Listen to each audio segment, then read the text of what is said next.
All right.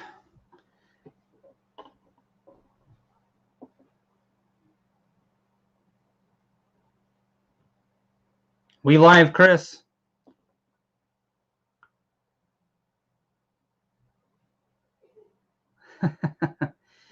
All right. I think I'm live right now. I'm not 100% sure. We're trying out some new things here, and it's going to take me a second to embrace the technology and all that kind of stuff.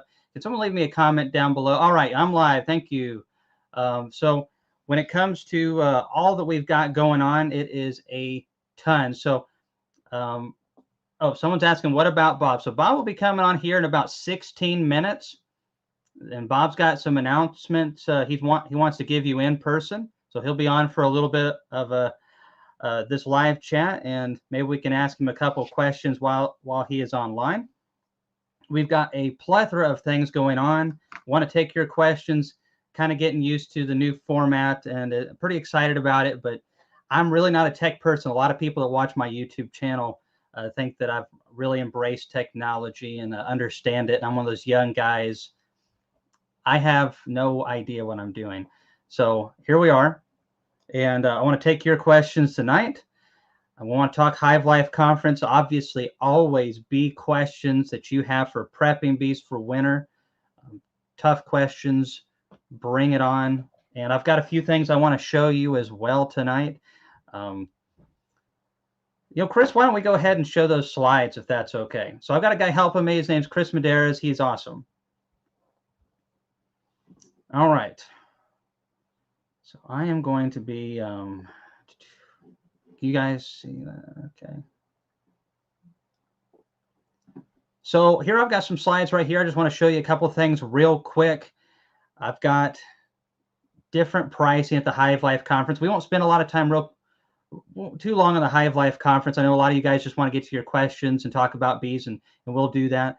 This is just the easiest way for me to communicate. So if you have questions for just bee stuff, we will get to that in a second. So we've got great pricing at the Hive Life Conference, several brands and companies. This is just one example. This is some unassembled, non-dipped commercial boxes on here.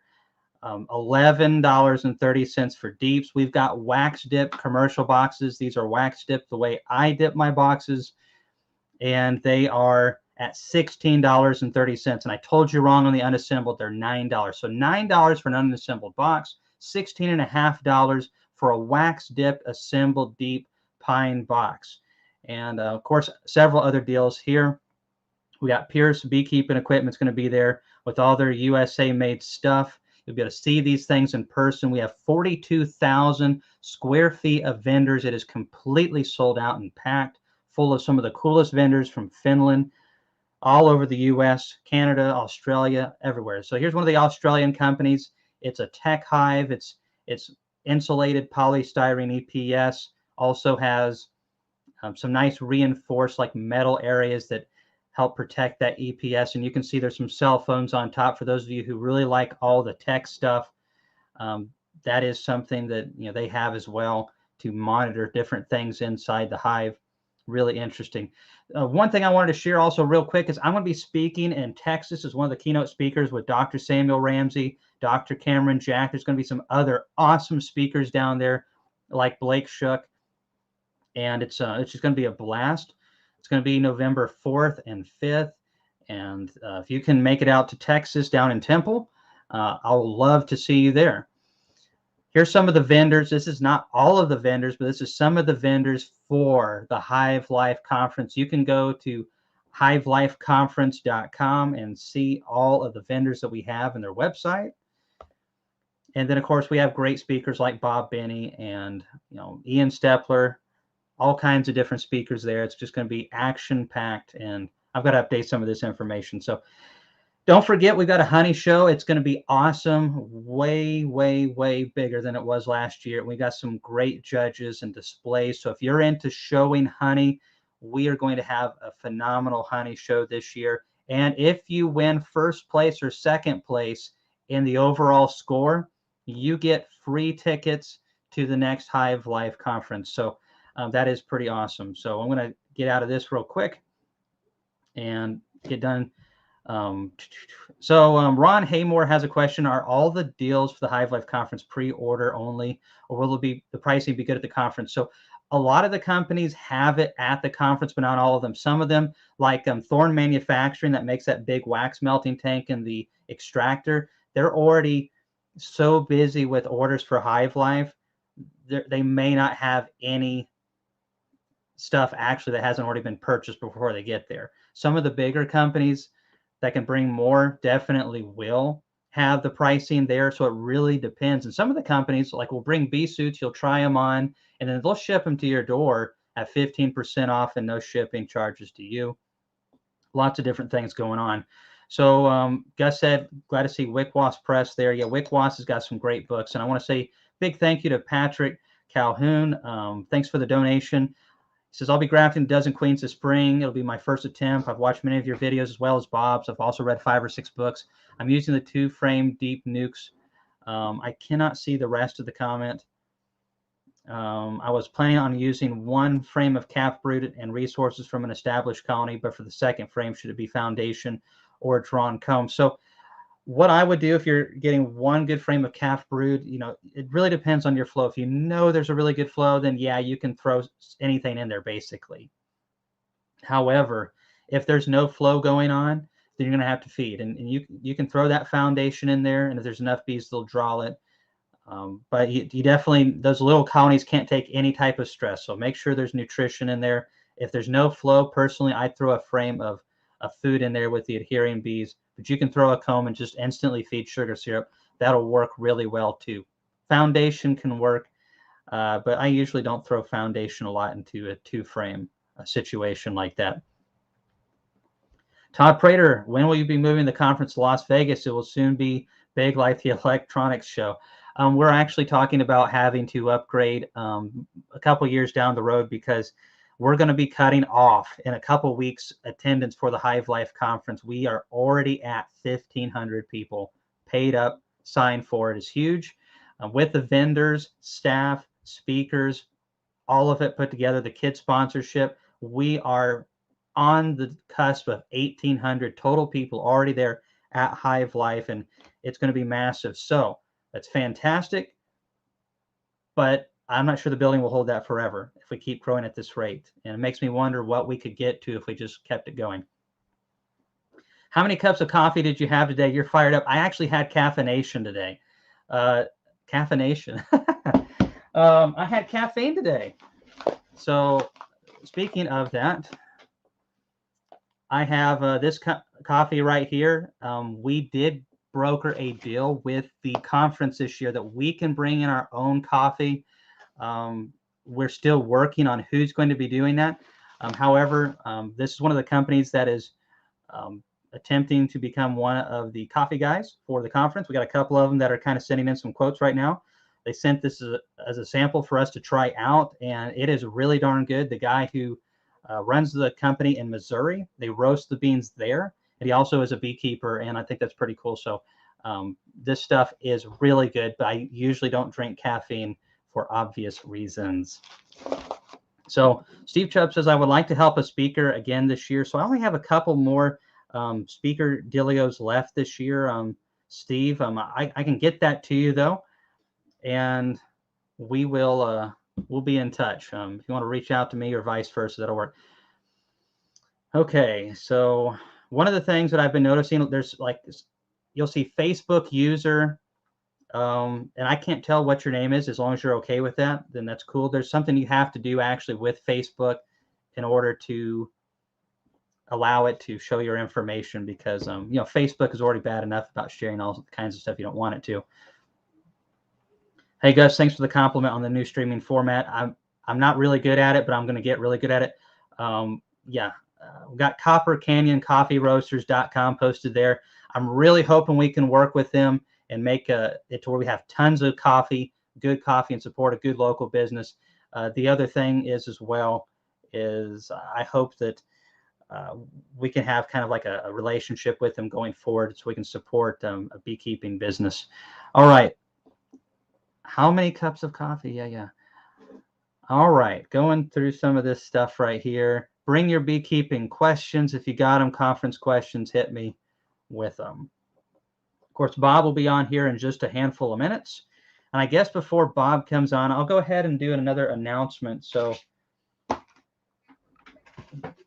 today, Premier Foundation launched that it is now building their own boxes, and they are pretty darn cool. You can see that the joints are quite a bit different than your average box. And that is pretty interesting. So you only have ingrained on this side, and then you have a nice and solid right here, no ingrain. That was a little extra perk for me. You can see how the handles are a little bit different. It's just so water won't sit here, especially if it's painted. That can be an issue as water sits there and maybe starts to rot it away if there's a leak there. Up top, they have this joint right here. It's this thing's a mirror image, gosh, and it just works. It's a lot stronger and works pretty good. So they've got their own boxes now. They make their own frames. That will be really interesting to see how that goes for them. And Steve Chubb, wow, thanks, man. So we will definitely put that towards the speakers, and I appreciate you helping us with the speakers last year. And again, this year, Steve, and being such a monstrous supporter of what we do and making all this possible. I don't think any of us, I definitely know I wasn't thinking that we'd be in this position to be able to impact the industry on a conference level and in other ways as well. So it's a super, I appreciate everybody so much that has made this possible. Like the new format. Now I can see comments on the TV, don't have to watch the phone at the same time. Oh, cool. I didn't know that was an issue. So if you guys have any issues or think there's any things that we can adjust, send me a comment sometime or an email, and we're always looking to upgrade and that kind of stuff. Yeah, so it's like, I don't know what you call it. It's like a kind of a hidden dovetail or something like that. Maybe that's what it's called. And it's pretty nice. They're glued as well. And that's great. So Jerry Snipe says, how many grams of oxalic acid do you need to treat a double deep? Legally, you're only supposed to use 1 gram per deep box. So that'd be 2 grams on a double deep. Try to do that above 40 degrees Fahrenheit. 50 would be better. Wait till the bees are broodless, of course, Jerry. And, you know, if you accidentally drop a couple more grams of oxalic acid in there, you know, things happen, that would be better. But legally, you can't. Will Maxent be at the conference? Mark, I'm sorry to say that they won't. We really try to get all the USA companies that we can there because U.S. manufacturing is paramount to myself and to our industry.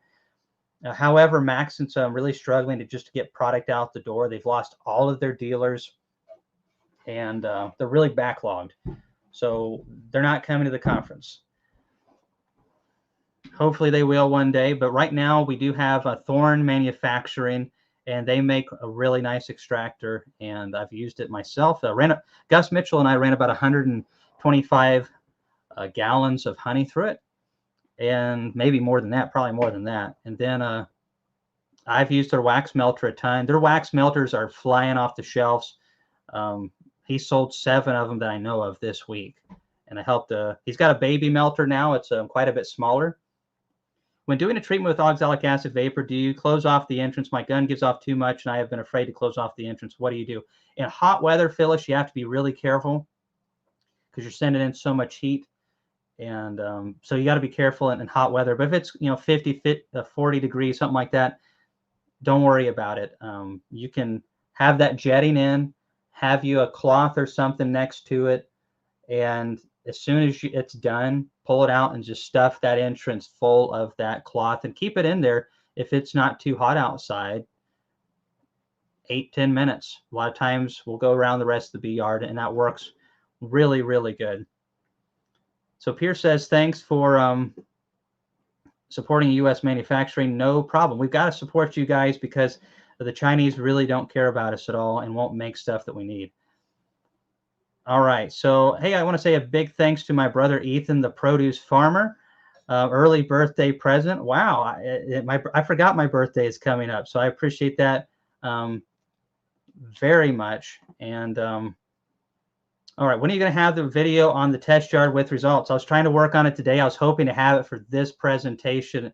And honestly, just didn't get done. I'm going to have to I'm just going to have to pay somebody to get it formatted for me because I just don't have the time. I spent all day doing stuff that I wasn't planning for. Companies call me about the conference and different things, and I can't get off the phone. Partially my voice is half gone already. T-Mart, is there still tickets available for the conference? A few. There is. So we're going to be cutting it off extremely soon. 1,600. We're already at 1,500. So you've got about 100 tickets. Right now we're selling about 60 a week. You got about 2 weeks. That doesn't mean there might not be a person or two that backs out, and because there always inevitably will be, but we'll have to get a waiting list going, and we'll see how that works. Okay. Hey, Kamon, will you be at Hive Life 2022? Because I won the Hive Life Youth Program. I would love to see you there. Hey, Curtis Winters. Yeah, I think I'm going to be at the conference this year, if they let me. My wife is trying to determine if I can come. She says if I don't drink too much coffee, that she'll let me there. But yeah, coffee is a deal breaker, she says. Kamon, have you ever seen your bees build a wax-like mixture in the entrance of the hive? I've seen them really propolize the hives tremendously. In some cases, put quite a bit of it, but some hives do and some hives don't. And the same boxes, same hive configuration, almost the same size of the bees, same genetics. But as far as like a wax-like mixture, not really. Just more like just a bunch of propolis, bee glue. Where can I get the cheapest tent plugs for feed pals, Northern Michigan? You know, I got mine from Nature's Image Farm. I'm not sure that's the cheapest place to get them or not. They had them at 22% off at the conference, but if you're not going to be there, you'll have to look at nature'simagefarm.com and see what their price is. I know they sell them, and they sell a kit to drill your own. You know, I know that there's some guys on Amazon that sell them, but the problem is some of those don't work good and have issues. So as far as the tent plugs go, I really don't have a lot of experience with them. I've only bought from Nature's Image Farm, and that's it.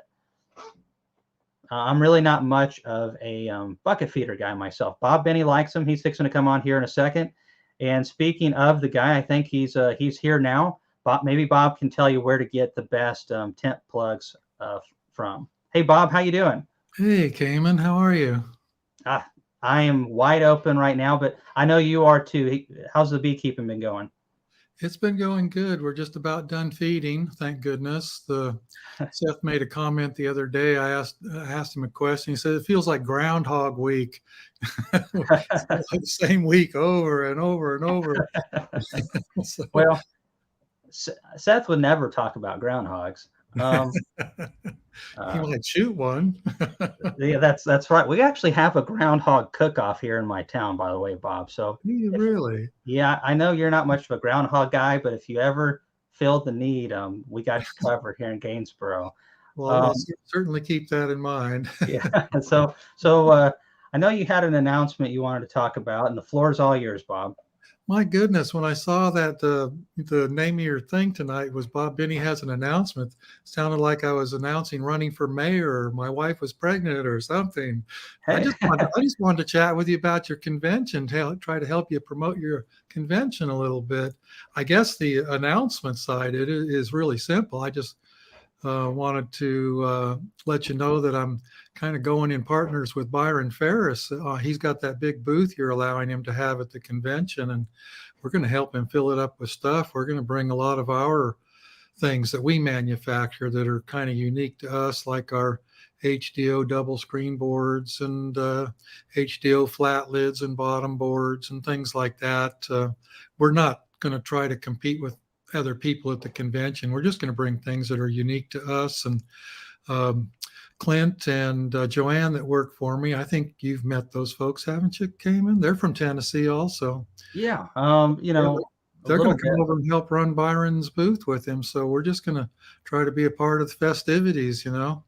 Well, you know, I've been down to your place, and I've seen what the standard you guys have, and those lids are really good. How long do you think if as long as you don't abuse it, how long you can get out of one of those HDO lids? I can't really answer that because I've got some that are 20 years old. They're still flat and they're still there, and it looks like they got another 20 in them. So the HDO really is pretty tough stuff. I just bought a ton of it. This is going to sound shocking. I just spent about $30,000 on HDO plywood down in Atlanta. Brought home 3 units yesterday. I drove down there and got them and picked out 3 more. I said I'd be back next week to get the rest. And it's all for lids and double screen boards and bottom boards. We're planning on making 1,000 lids and 1,000 bottom boards just to have available for your convention. We might only sell 2, but we're going to have a bunch. And then we're going to try to make about 500 of those double screen boards and bring those with us and have those available too. And again, I have no idea how many we're going to sell. We'll load the truck and they'll be there. And if we sell them, fine. And if we don't, that's good too. We'll just bring them back and have them available in our store. It's the same stuff we use and sell. So I won't be out anything if we don't sell many. It's all good. Oh, well, I appreciate you bringing that stuff because, Hive Life's all about beekeepers, supporting beekeepers, and also, having some good quality options. And one of the things that just frustrates me to no end is when I got into beekeeping, I was running around like a headless chicken. I did not know what was good, what was bad. I didn't have anybody to tell me that either. And, if I could go back in time and, tell myself in my second year what I know now, I could have saved myself tens of thousands of dollars. And maybe we all can say that, but there's like this HDO stuff and several different methods you can utilize to save a lot of money on that equipment. There's some equipment that I've purchased, and man, it 5 years later it's warping and it's almost useless. So a guy asked, Bob, will you have any bottom boards and tips for 8-frame equipment? I'm assuming that's lids, bottom boards and lids for 8-frame equipment. Yeah, absolutely. We're going to bring a bunch of that too. The way we cut our plywood, if we cut it in a certain way, we're able to get it's complementary cuts gives us both 8-frame and 10-frame with very little scrap. So we'll be bringing a lot of that. Let's see. Hi, Mr. Reynolds. Hey, Mr. Binnie. Snow on the ground in Montana. My goodness. Too early. Too early, really. Montana's a beautiful state. I love Montana. Drove through it many times and experienced a lot of snow and icy roads going through it. Used to haul bees through Montana back in the 80s, on our way to North Dakota and back, and have some real fun, scary kind of stories about driving through Montana with bees. I'm not going to get into that here, of course, but an interesting country, Montana. I really, when I was a kid, I did a lot of reading. There was 3 states that I wanted to move to, just based off the books that I read. Montana was one of them. Tennessee was the other one, and Alaska. So I was born in Indiana, lived there till I was about 11 years old. And we ended up moving to Tennessee, and Montana and Alaska are definitely on my bucket list of place to go and experience. But there's a question, and maybe you don't have a price for this for the conference, but how much are the HDO 10-frame bottom boards, Bob? That's a good question. I should not have come on here without knowing the answer to that. That's all right. I think the ones we're going to bring to the conference are probably around $29. These are not your average bottom board. These things are extremely industrial. Mm-hmm. Actually, I'll tell you what, I'm putting a video out. I hope if I can get enough work done tomorrow, I'm going to have a short video come out on Sunday morning about what we're planning to bring to the convention. And it's just a video about kind of how we're brainstorming what we're going to do this winter in the wood shop. And I'll be showing some examples of that equipment. It's very simple, but it's very heavy duty. It's commercial duty type of equipment. And I think the lids, I hate to say it on air here because I might be wrong. I think those industrial bottom boards are around 29. I think the lids might be about 25 and the double screen boards the same. But again, these things are built to really last. They're not your average equipment. Well, and if you look at buying something from, let's say, Man Lake or Dayton, you're a hobby beekeeper and you're only going to buy 3, 4, 5 items.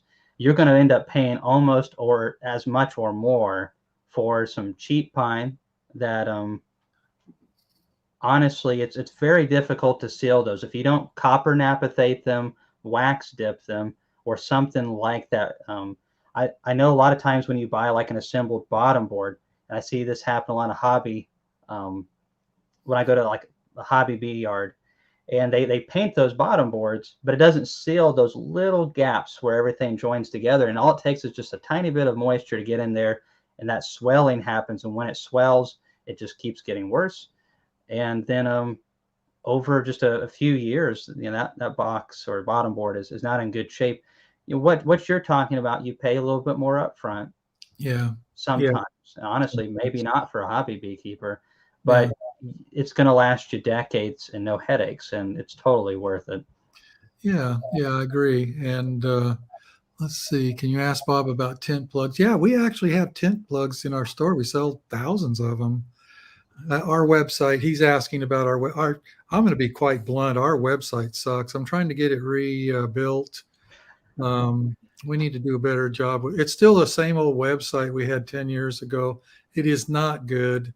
You can't order beekeeping equipment on the website. The best way to order from us direct is to call our store and ask for Molly. She's very familiar with our stuff. And we do have tent plugs. I didn't know whether I wanted to bring any. I don't want to compete with other people there. And I know that Greg is going to have tent plugs. I might call him and see how he feels about somebody else. We're pretty good friends. He probably wouldn't take offense if I had tent plugs there also. Honestly, I don't know of a lot of places where you can buy these things. Greg sells them at Nature's Image, and we sell them in our store. And I don't know of anybody else that carries them, honestly. Do you, Kamon? No, you and Greg, a Better Bee, I think, has they have a plug, but it's not the tent plug, unless they've changed that recently. There's you and I have talked about this before, but for the people that are on here, there's so many tools and tricks that commercial guys like you know about, you have access to, that the hobby industry has no clue about. And that's one of the things at Hive Life we're trying to do, is bridge that gap, because hobby beekeepers really could learn a lot from commercial guys on tricks to save money and to buy value. There's equipment that I'm using that was made in the USA back in the 80s. It still works great for me. Mm-hmm. And there's not as much of that quality around these days, but there is still some out there. And I think we have to all collectively try to put our money into those good areas to help keep that going and encourage more of the same. Yeah. I see a comment from Malcolm here. Just got tent plugs from Molly, 50 to 60 cents each. Yeah, I guess I should throw in our phone number.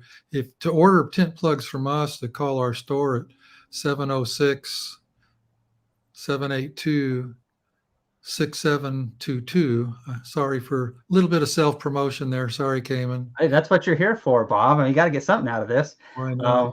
Hi, Bob. Would you ever consider teaching commercial classes? Oh, I don't know. I don't know. I don't know. I don't know the answer to that, honestly. So maybe. Yeah. How's that? Maybe that's a good answer. Yeah, possibly so. We used to do every winter. We would do beginner beekeeping classes, and when COVID came, we stopped doing that. And quite frankly, I'm not even sure we're going to get back to it. It's time consuming. If you put on a class and do a good job, it takes a little time and effort. And gosh, we are so busy. We got so many irons in the fire, Kamon, that sometimes I don't even feel like I get to lay down and go to sleep properly before the next day starts and we're at it again. Well, you told me the other day when we were on the phone, and you were like, well, you were talking about what I was up to. And you're like, yeah, that's the way I used to run. And I was like, all the stuff that I see you doing all the time, if you used to run harder than you do now, you must have been burning the candle at both ends and holding the torch to the center of it. Yeah, I've heard that before. I've been accused of that. I was pretty tough. I was like you when I was young, Kamon. I was tough, man. I could work 80 to 100 hours a week, no problem. I can't quite do that anymore. You shouldn't have to, Bob. You're a celebrity now. Oh, celebrity, right? Yeah. I don't work like I used to, honestly. I'm going to be 69 years old in 2 weeks, Kamon. You believe that? I can believe it, actually. I'll answer the question. Okay. I'm like, what am I supposed to say here? What's the correct answer? Yeah, well, You're you a look 75, so you're guy. But no, you don't look a day over 65, there Bob. you go. How's that? Does that sound good? That sounds good enough. Yeah. So I got a question for you. I get this a lot. I saw it earlier. Winter prep. I know you're in northern Georgia in the more higher elevation, so you guys get a halfway decent winter considering you're in Georgia. Um, Oh yeah. but there's all kinds of these techniques about sugar boards and quilt boxes and all these techniques, insulation, and kind of what are your thoughts on what makes overwintering good and possible? Well, all of those, we would benefit from all of those things that we don't do. We use flat migratory lids in the winter. We make no effort to vent our colonies to get rid of condensation. We don't use fondant or sugar bricks. We honestly just don't do anything except for prepare our colonies as good as we can for winter and have as good a site as we can have. With a good, you probably get the same thing we do, that cold north wind, north by northwest wind in the winter. We try to block that.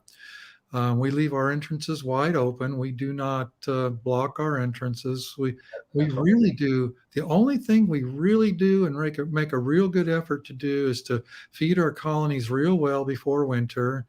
And we have kind of a different way of approaching feeding. You're familiar with that. We start early in August and feed very thin syrup. Try to keep the colonies up through that dearth period.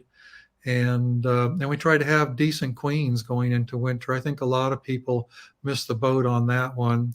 Yeah. And it doesn't have to be a brand new queen. It just has to be a real good queen that's going to do a good job going into winter and coming out in the spring. And just those few things, we get by fine. Our bees are in great shape. If I had to take a wild guess, and it is just a guess, we'll probably have between 5 and 10% loss this winter. And that's kind of normal for us. Very sustainable.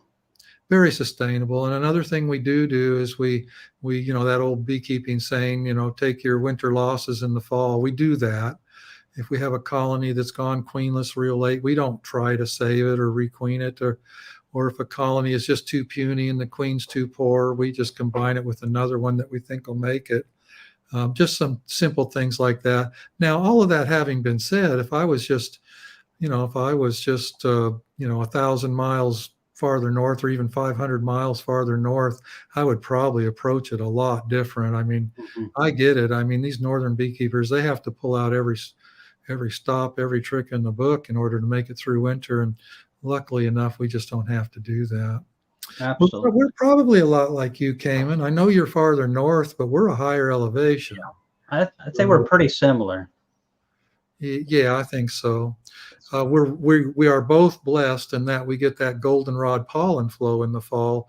Not all of the country has a pollen flow, and that's so important for helping us get our colonies ready for winter. They go in with good fat bodies. The chemistry's all real good.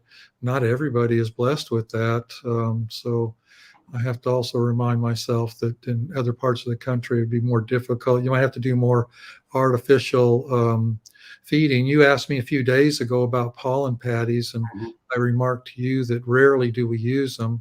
I talk a little bit about it in a couple of our videos, but that's really just for educational purposes. We rarely use pollen patties here. I don't like them. I don't like using them if I don't have to, because I think even the best of them are inferior to natural pollen. And as long as we've got, and we're blessed, as long as we have enough natural pollen coming in at the right times of the year, I do not advocate using pollen patties, things like that.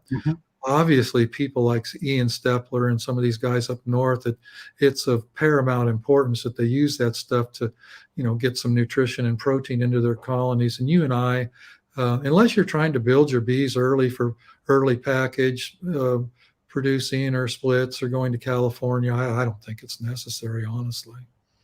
So Craig Midget just said, I posted today. Yeah, take your winter losses in the fall. So probably heard that from Bob. And Bob, you probably heard that when you were my age, I'd say. Maybe. I don't know. I thought I read that in like Walter T. Kelly's book somewhere. Probably so, yeah. Bob? What is that? Those Joro spiders? You got any of that? Well, I think so, but I can't say a word because I really don't know enough about it. Anything I say would be wrong. I think they're coming, but I don't know anything about them, honestly. I suppose if they were affecting me, I'd get educated real fast, but so far, it's a non-issue for us, I guess. Here's a question. You might be able to answer better than I can, Bob.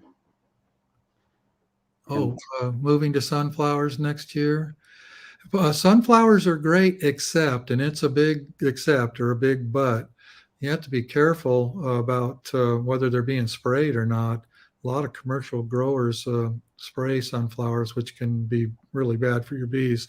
Obviously, when I used to go to North Dakota in the 80s, sunflowers was a big part of the scene there. We made a lot of sunflower pollen. It was really good for the bees, but I have a couple of friends in North Dakota, and they say they're getting sprayed a lot on sunflowers now.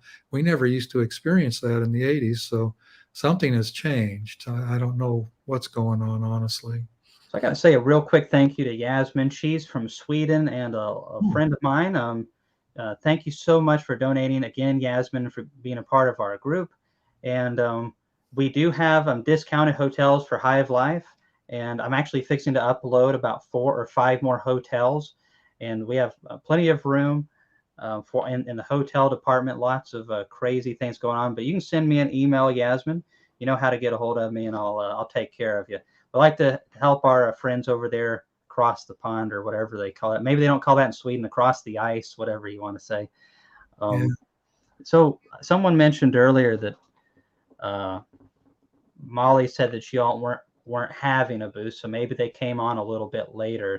But Bob is having a booth this year, kind of. But Bob, you're just going to be hanging around, whining and dining. You're not going to be manning the booth yourself, are you? That's correct. And that's, originally I told you that we were thinking of having a booth. And after I thought about it for a while, I thought it would be a huge mistake for me because I can't be involved in trying to manage or run a booth. But when Byron invited us to become involved in his booth, that was a no-brainer. I'm not going to run that booth at all. I'll be around. I can't walk through that convention without going by the booth where our stuff is and our people are, but I have nothing to do with managing it. And once that came about, I was quite fine with that. Yeah.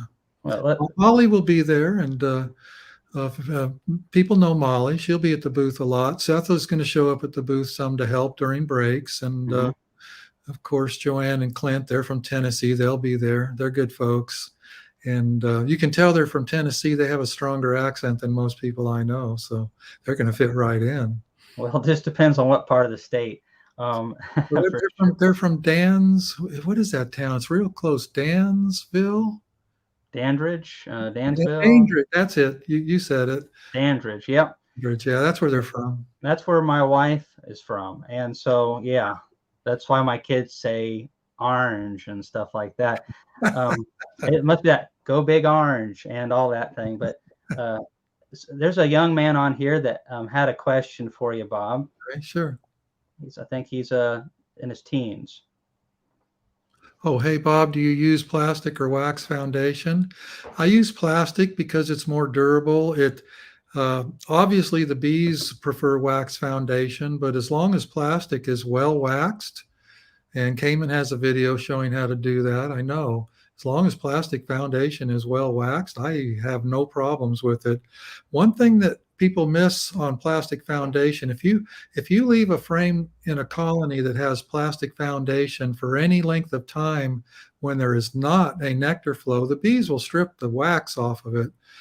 For instance, if you didn't get all your foundation drawn out in the summer and a couple frames sit in the colony through the winter, if you have the time and the wherewithal to do it, you need to take those frames out and get them re-waxed, and the bees will take to them much better. The bees will strip the wax off a foundation if they're not actually using it. And that's, I think, what happens to a lot of hobby beekeepers, and they just don't know until they know. And then they have a bad experience because it gets all burr combed and they think plastic is junk. Right. And but then if you had had wax foundation in there, they would have just tore holes right through the stuff during that dearth. That's right. And yeah, I'll tell you what, two things got me started on plastic versus wax. And one was, up to about 5 or 6 years ago, we were making a lot of packages and nukes, and we spent so much time looking for queens, and it was aggravating when you would run across a frame with wax foundation, and the queen was going through the people call them communication holes. I just call them holes, and the queen would go back and forth, and made it harder to find the queen and keep up with the queen. And with plastic, you don't have that. And then also, as a commercial beekeeper, just throwing equipment around and loading trucks and being a little rough on a cold winter day, that wax foundation is so brittle, it just turns into a million pieces. We could throw frames of foundation, frames with plastic foundation at each other in the bee yard. Hey, send me a frame. And, I'd throw it 10 feet down to somebody else. And you would never dare do that with something that was wax in the winter. I hadn't thought about that, especially if you have employees that are new. Yeah. Plastic is a lot more forgiving. I didn't think about that. Yeah, way more forgiving. And it's so easy to install, of course. And I had a lot of, when I started in the 80s, that's all I had was wax. There was no such thing as Plasticell and Right Cell. That stuff didn't exist back in the early 80s. There was one thing called Permadent. Permadent means something else now, but in the early 80s, Permadent was a sheet of plastic that was embossed with wax on it, and it was okay if you got it drawn out real well right off, but if it ever went bad for any reason, the bees absolutely would not fix it. It turned into the biggest burr comb mess you'd ever seen. So I learned to not like that right away. But this new plastic foundation, most of the manufacturers are doing a good job. You mentioned Premier, which is now called what again? What is Premier now? It's called Pura. Pura, okay. Man Lake makes a great one. That Right Cell, I've had really good luck with that. Acorn. What's the other one in California? Pureco. Pureco. They all make great stuff. I hate to say it because I have a lot of friends at Dadant, but of all of those manufacturers I just mentioned, I think Dadant is the poorest. I have the least luck with Dadant. That's called, what is that called? Hong Kong Foundation. Well, yeah, what do we call that? They have a word for their plastic foundation. I think theirs is the worst of them all at this moment, or it was a couple of years ago when I was still trying to use it. The bees don't take to it as well as most of the other manufacturers. They're working on it, though. I talked to one of the fellows at Dadant a month or two ago, and we talked about that very thing, and they're looking at that closely to see if they can kind of fix it's not like it's bad stuff. It's just not as good. And sure. I wonder, of course, they're the only ones that I know for sure actually have theirs made in China. They're plastic. And then I wonder, and there's been some other rumors with other companies, and rumors are dangerous. So, but I've heard in Europe this being a problem where some of the foundation that they're getting is the beeswax is diluted with some paraffin, and the bees don't take to it near as good. If the ratio is not too high, the bees will still use it. But some of them are trying to skim a little bit off the top and put some paraffin in there. It was a big problem in Europe. Might still be, but I know a couple of years ago it was a big problem. Yeah, imagine that. I just saw a question on the screen. Will we have a T-shirt that says real beekeepers do it in the rain? And yes, we will. We've ordered about 100 of them in different sizes. Of course, that's Seth's saying, he said that in one of the videos, and it really kind of caught on. We're also going to have we're even going to have bumper stickers and coffee mugs that say that real beekeepers do it in the rain. Gosh, that's why you have somebody like Seth around, so you can always have something to laugh about. Yeah, it's never ends with John and Seth. It's never ends. Go ahead, Bob. Keep it pretty light in the bee yard. So when we get new people, what they call it, fresh meat. Forgive me for that. When we get fresh people on the crew that are just helping us for a day or two, it takes them about a day to figure out that this is actually okay. These guys aren't going to, bury you alive or something like that. It's just Uh, stop joking. It's really quite something.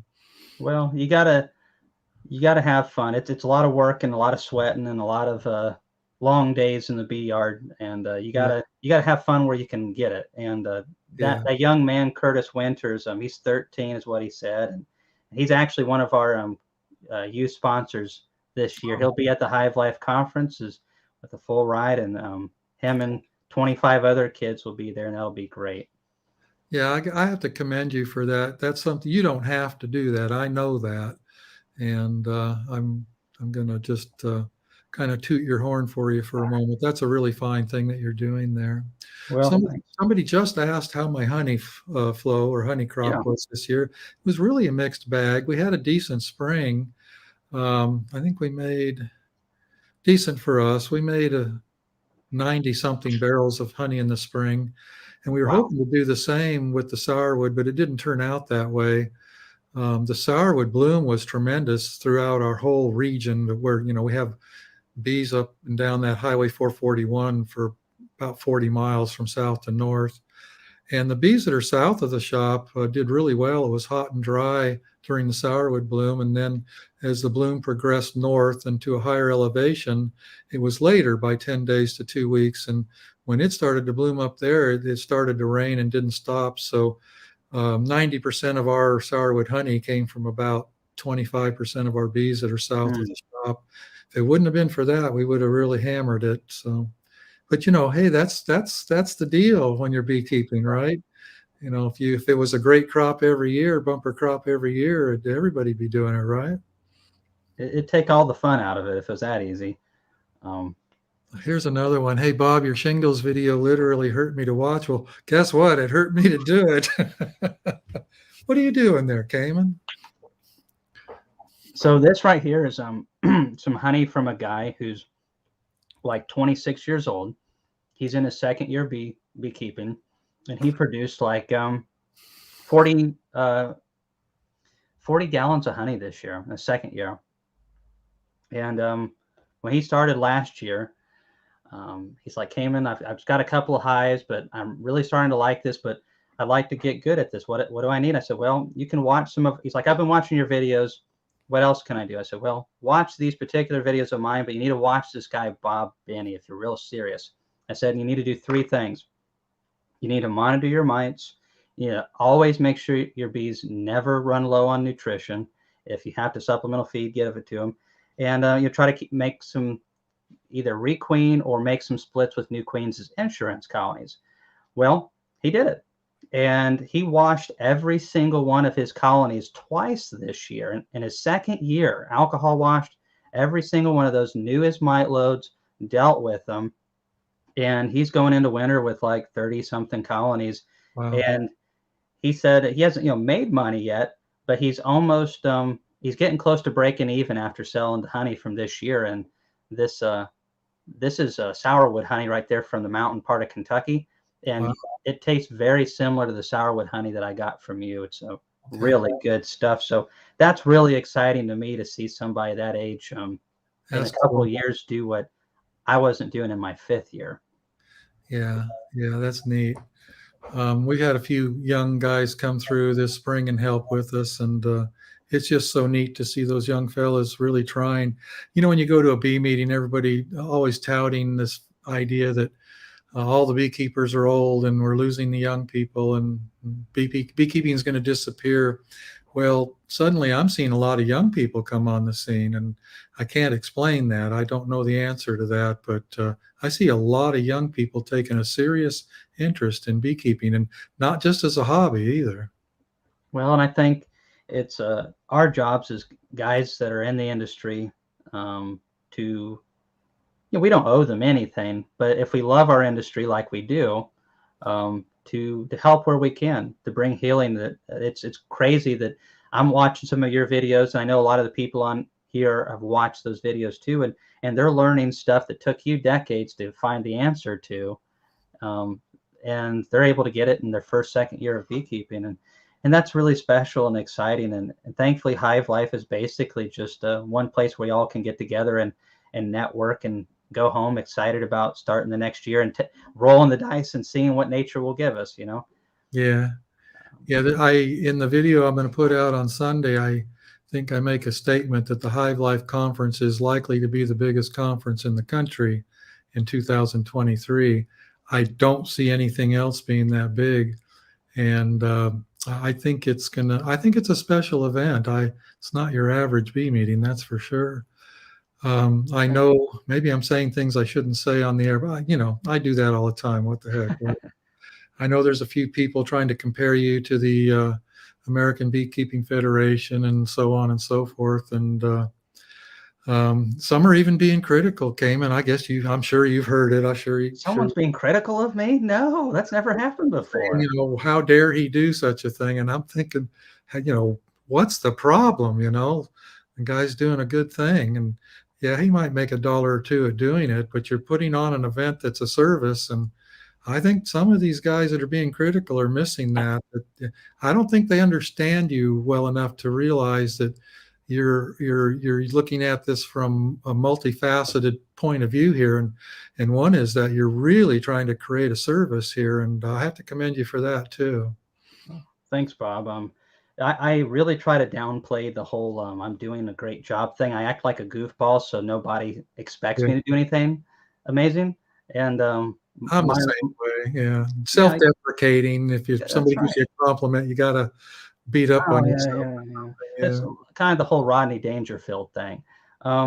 But anyways, as far as the conference goes, we're definitely more focused on impacts to the industry and to the beekeeper than we are about our bottom line. We do make money. We have to. Otherwise, I can't take the time away from my bee operation.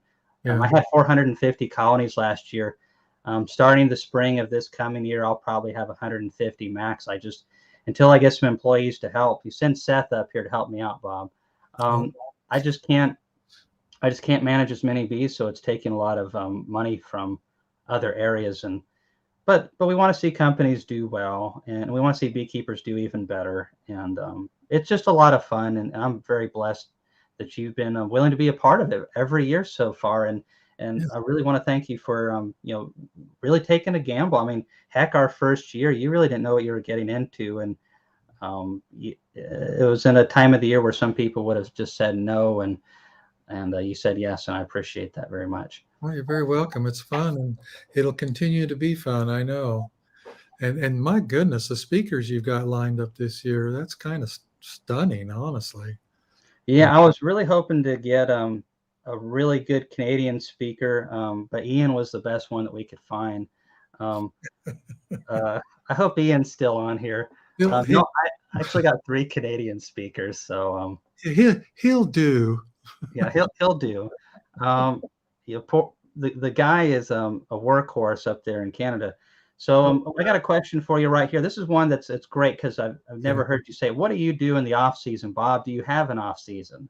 No, I don't. There's no off season. That's a fact. I'm not joking. We don't have an off season. We're wide open right now in the wood shop, and we're going to start cleaning up bee yards. And I mean, it never ends. We might not put in quite as many hours, but we're wide open with all kinds of stuff right now. Everybody on the crew is working full time every day, all the time. Well, and that's something that I think I'm starting to learn more and more each day. You're not just a beekeeper. You're also a manager and a boss, and you've got employees that are counting on you for consistent revenue. And so you got to have something for them to do in those winter months. And, so I think that's part of the reason probably why you build your own equipment. I know that some of it's you might be able to save some money, but probably some of the reason you build that stuff is just to keep your guys in work, I'd say. Well, that's actually true. We're going to do something a little different this year. In the past, we've built most of our frames, assembled a lot of our frames to keep the crew going. And this year, we simply don't have time. I just ordered 30,000 frames, or actually, let me think about this. Let me say 30 pallets of frames from Premier, from Jeff. And so we don't have to build so many this winter. We'll still have to build some, but that'll be the bulk of it, because we're going to be so busy building these lids. And nuke boxes and everything. And then plus the Hive life, building the equipment for that. That's a big job too. Yeah. Darn Hive life, create more work for you. I saw Ian chime in there for a moment saying workhorse or something. Yeah. Workhorse, LOL. Yeah. Yeah. Well, he's a workhorse. It's like, does the man ever sleep? How much coffee does he drink? What's going on there, really? I don't know. Yeah. Well, if I know Ian, it's probably spiked.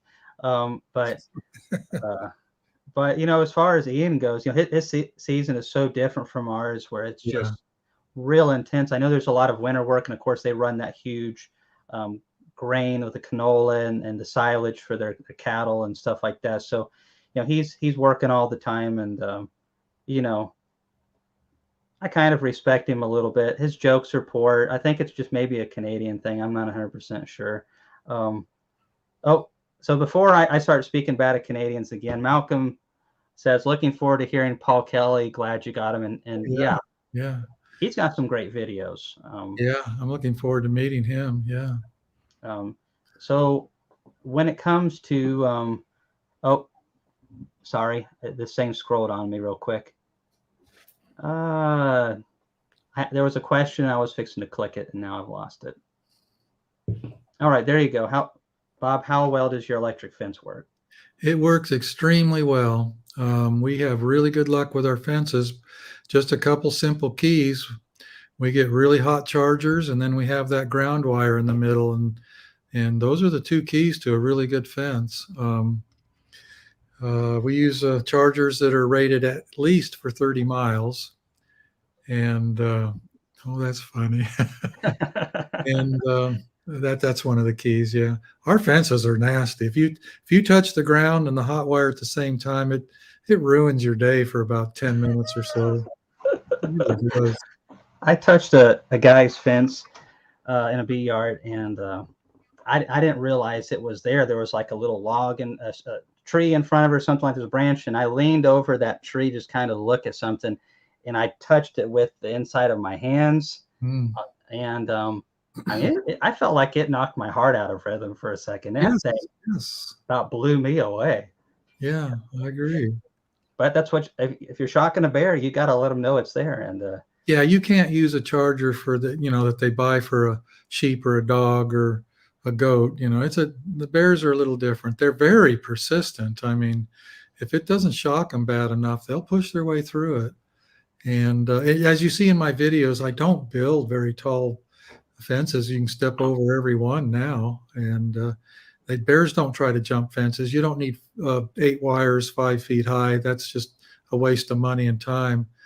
We do 3 wires with a ground in the middle straight to the ground rod. And when the bear pushes through, he gets a ground and a hot at the same time. And as long as the fence is functioning and the battery's not dead, we never have a bear go through a fence. It just doesn't happen. Well, if you could do me a favor, Bob, and I mean, I'll give you $100, whatever you want for this. Oh. I want to see a video where Seth hits that fence and screams. I don't know if he'd do that for $100. I'll bet he'd do it. I bet he'd do it for $100 too.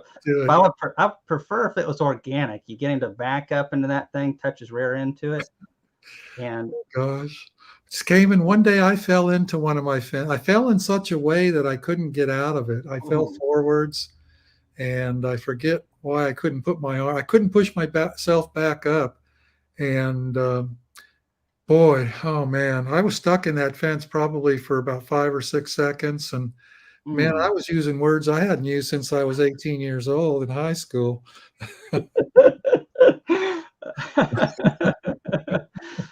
Oh, well, when you're getting drilled like a grizzly bear or a black bear, whatever.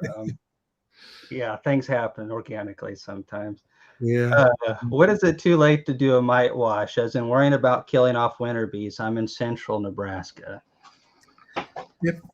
I'm going to give an odd answer to that. If I was in central Nebraska and I was worried about mites, I wouldn't do a mite wash. I do an oxalic vaporization. I have to assume that in Nebraska, brood rearing is just about over. And rather than worry about them, I just start treating for them. I like to treat with oxalic acid vaporization when the bees are broodless. And I think that would be a good time to start up in Nebraska. Ian was just doing that the other day. I was watching that with great interest. His mite predicament that he's in now. Very interesting. Did you catch that, Kamon? What he was doing? Yeah, I've chatted with him a little bit about it, and we got yeah. him on. I think he's watching, and he might answer this question. I saw him using 4 grams per box. I know that I've talked to Cameron Jack a lot, and the folks at University of Georgia, and they're kind of all of the opinion that the point of diminishing returns as far as what you're investing and what you get back is about 3 grams per box. I'm wondering if there was some reason that we don't know about that Ian was using 4 grams, or if he just felt like the more the better, or what was the reason for that or what was the reason for 4 grams, Ian?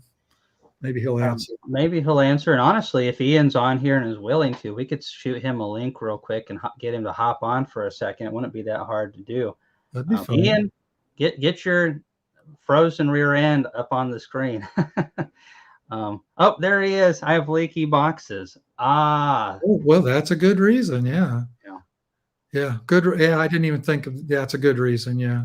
So, Ian, are you willing to hop on here? I know that Ian's actually under the weather right now, so he might not be willing to do it, but that's all right. We can get him on another time. Somebody had a question for you, Bob. Well, there it is right there. I get asked this. You're looking at the pointers for seeking out a new yard question. I get asked this question probably more than anything, oddly enough. And I better read the whole thing, make sure I don't answer it incorrectly. I'll be adding 20 plus colonies next year and can't keep any more here at home. I want it close to home, but how close is too close? I think if you can have a yard at least 1.5 miles, perhaps 2 miles away, that's good. I have some yards that are only 1 mile from others, but they're not large yards. If you people often say that 2 miles is the key. That's the efficient point where you're not traveling too far, but yet the bees aren't crossing over. It can be like too many cows on a pasture if your yards are too close together. I'd say 2 miles will do it. 1.5 miles if the yards aren't too big would be satisfactory.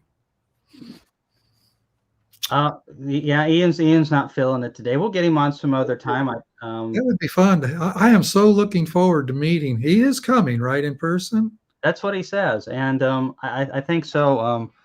And that's the plan right now, and that's what's going to happen. Now, as far as the, I've never met Ian in person. I mean, we've been chatting back and forth for quite some time, and I feel like I know him. But I try to chat with him via comments and an occasional email, and I'll be real honest, and this is going to make him cringe. I know it is, but I kind of consider him like the king of the mountain, and I'm just a little bit intimidated when I try to put on a comment or answer an email. I try to act like I'm cool or smart or something. Doesn't work too good. Doesn't work too good. Well, I know Ian. I think I'm a little bit closer to Ian than maybe you and him are. And I can tell you, he's really not all that much. It's just show. Once you get to meet him in person, he's just a bomb. All that. No, Ian's a real tight character. As far as runs a very tight ship. Very great operation. Works real hard, and I hate actually having to compliment him this much. It's really starting to hurt. I'm used to making fun of him. This is really difficult. Well, Ian has a characteristic that is not often found, and especially in beekeepers, that many beekeepers have an ego. I was just told that the other day by somebody. I thought, really?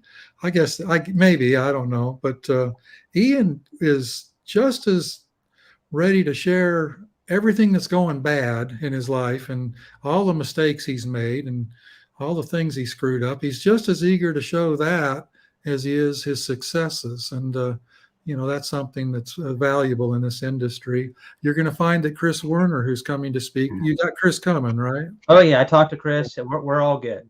You're going to find that he's exactly the same way. He's just as happy to tell you everything he did wrong as he is to tell you everything he did right. And people like that, it's really good to be around and listen to people like that. You'll learn more from people's mistakes than the things they do right, honestly.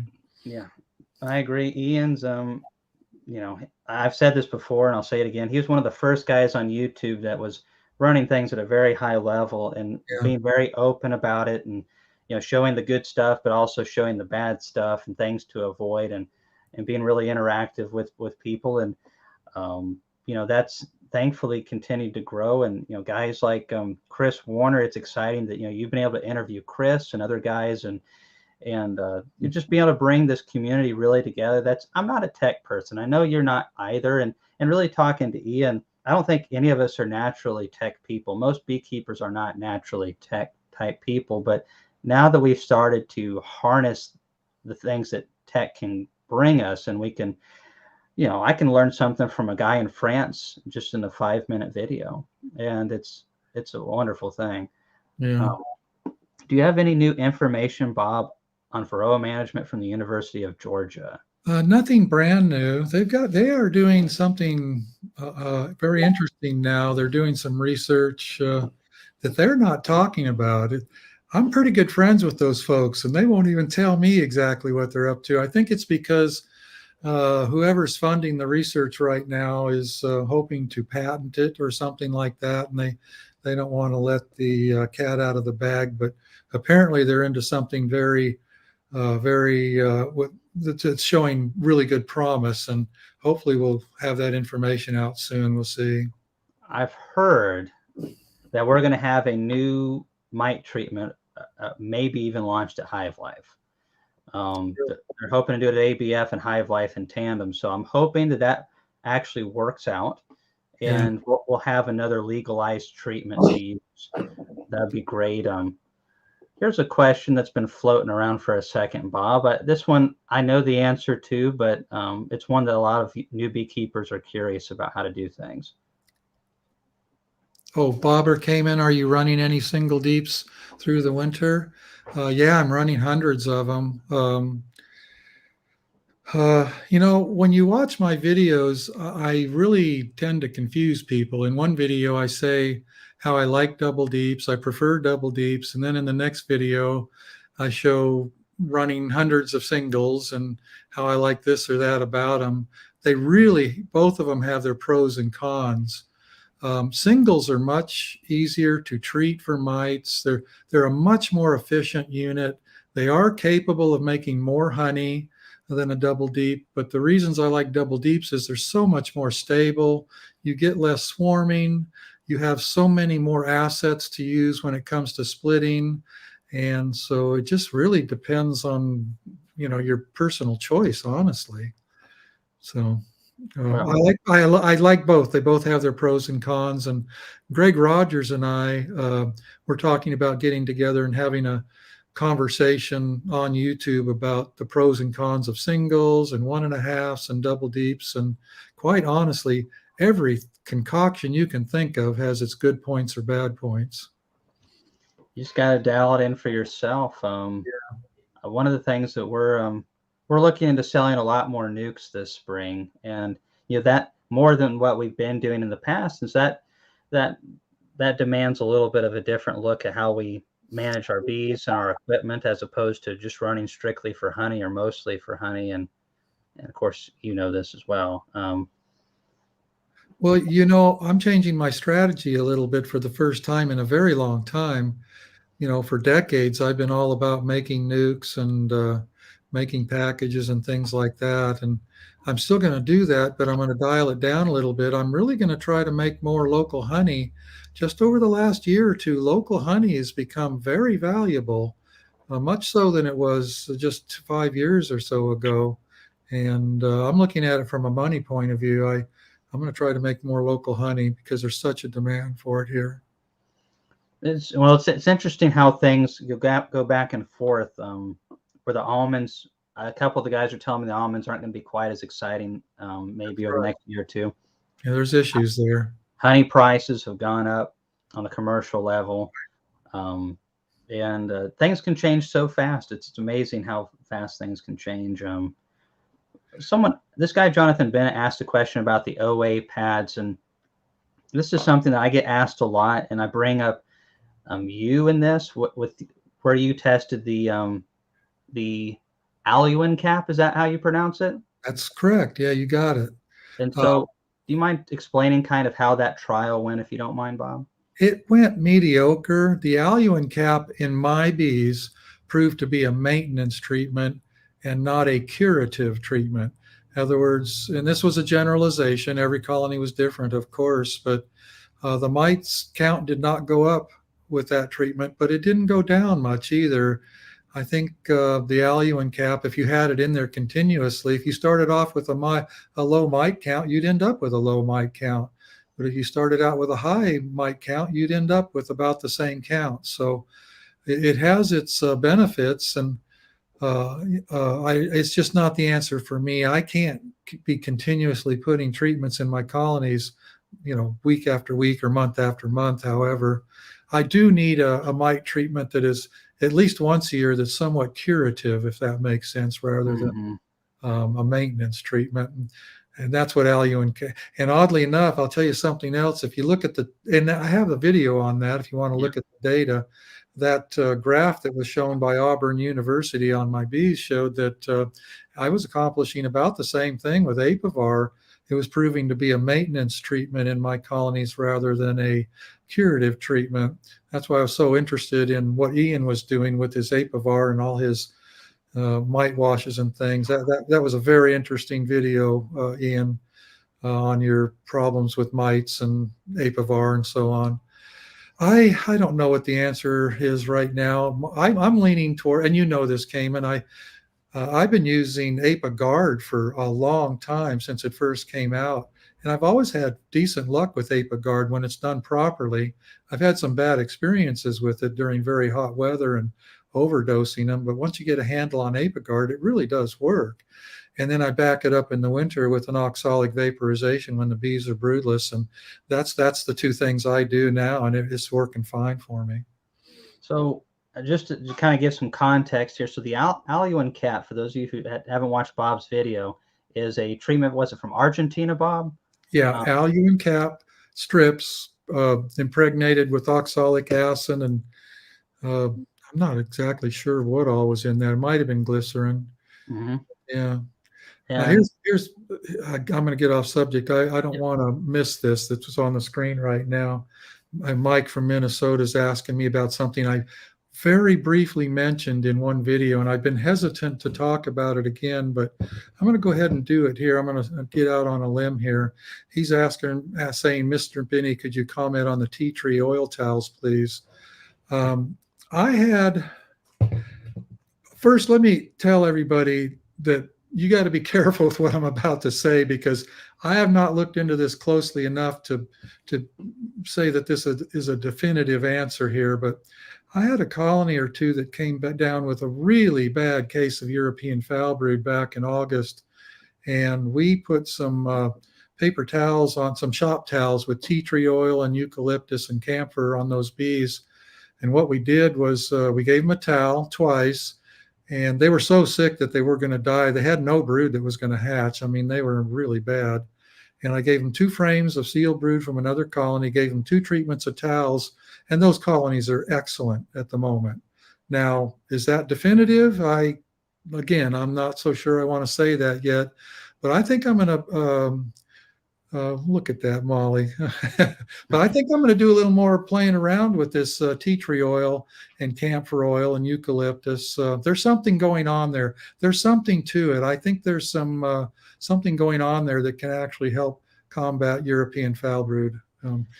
Next summer, maybe you can do the same, Kamon. Maybe you can do a little playing around with it. You got to get your hands on some European Foulbrood, though. So maybe I could rather not, but get a colony and take it over to you.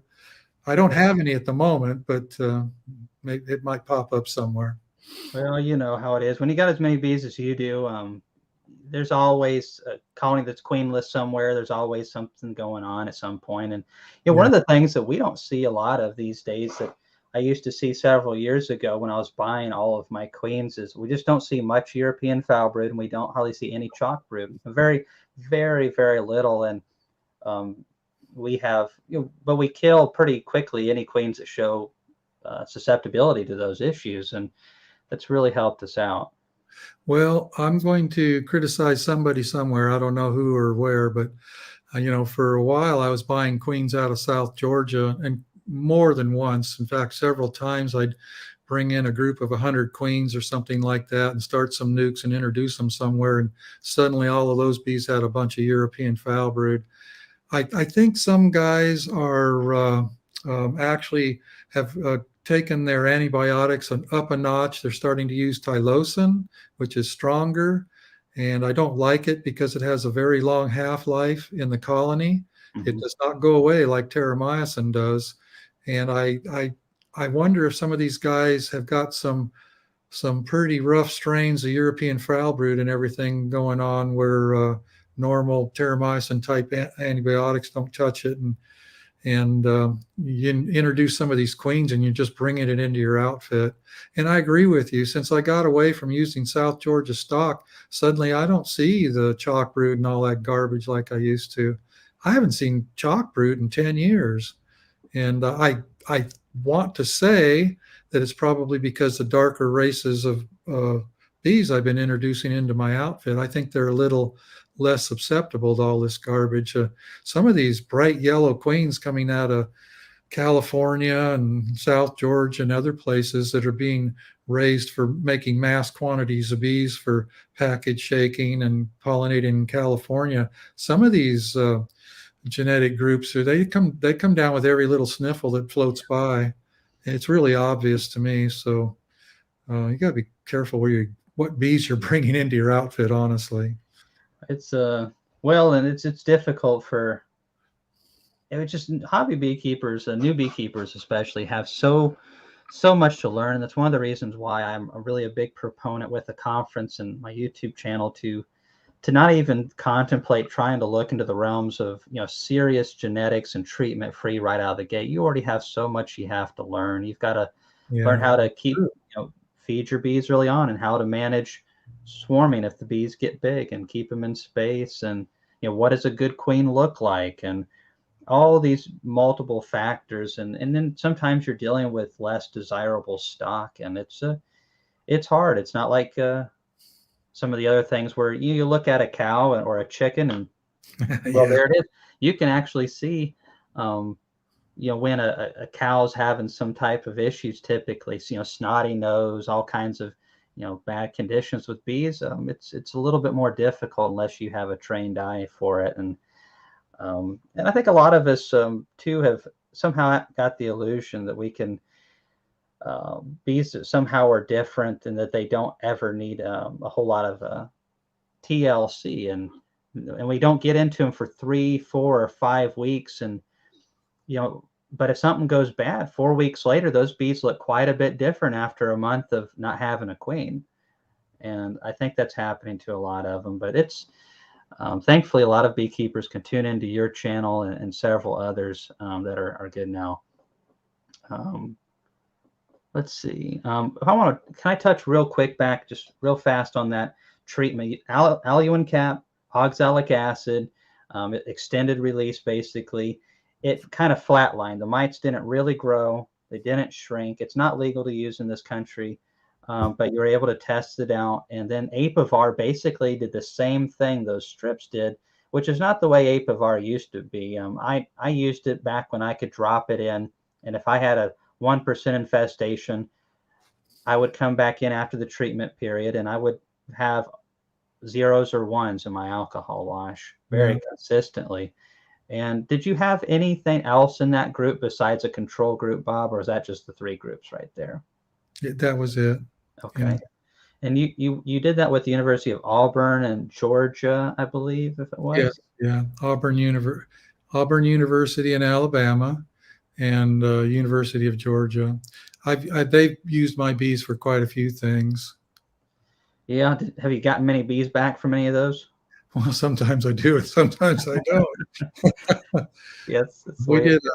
We did a shop towel experiment, duplicated Randy Oliver's research on the shop towels with glycerin and oxalic acid, and it didn't work well at all.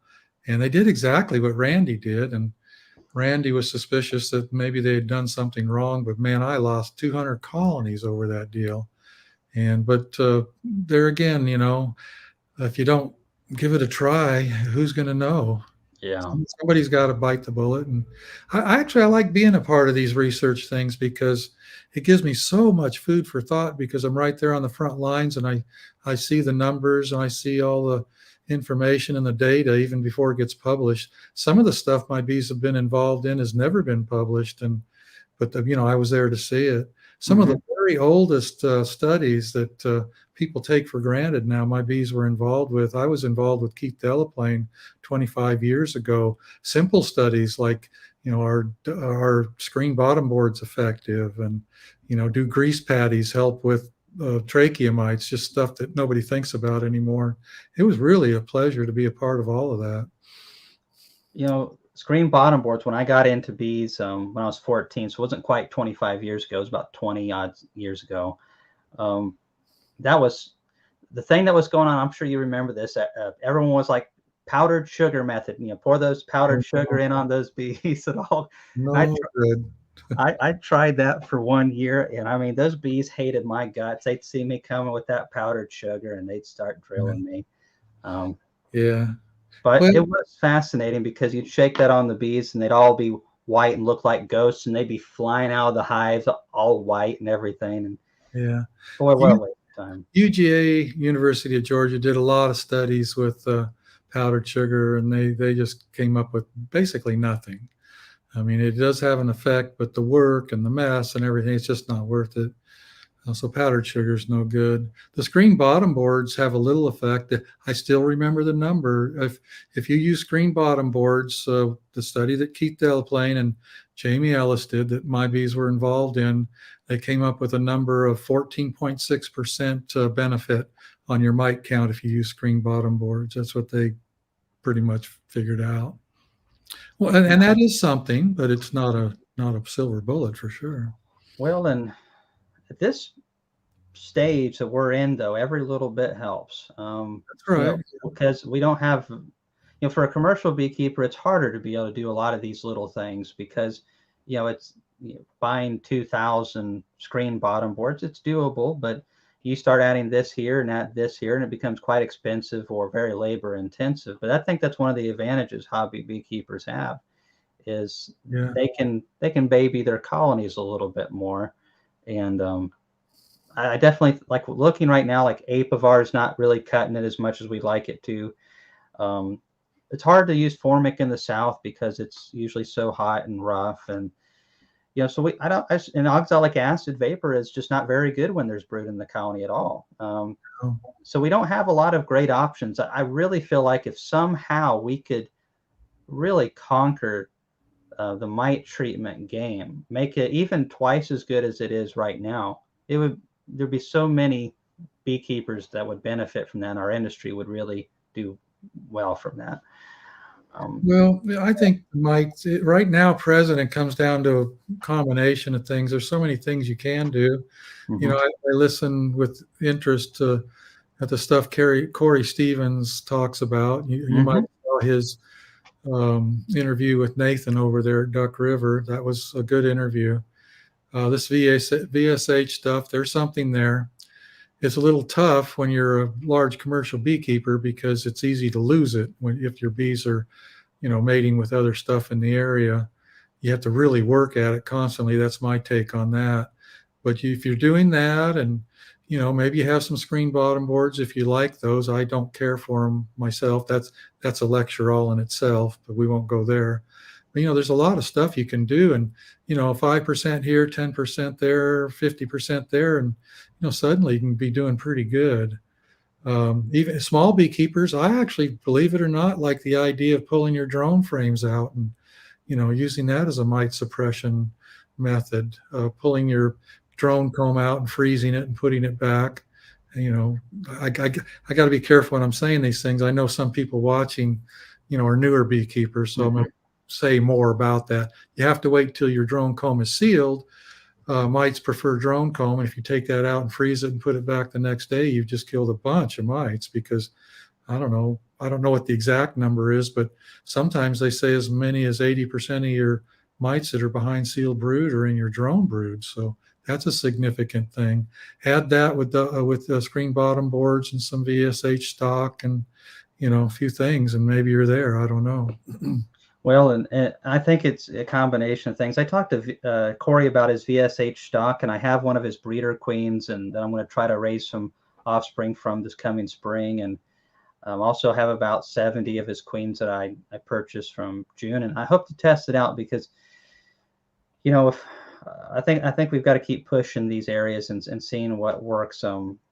My biggest concern is like when I tried VSH years ago, they just didn't seem to be near as productive as the strains that I was raising. They were better at controlling mites, but the bee population, if you were trying to sell bees, if you're trying to produce a lot of honey, it just didn't seem like it did as good for me. That's very interesting because my experience was exactly the same. I was unimpressed with their performance.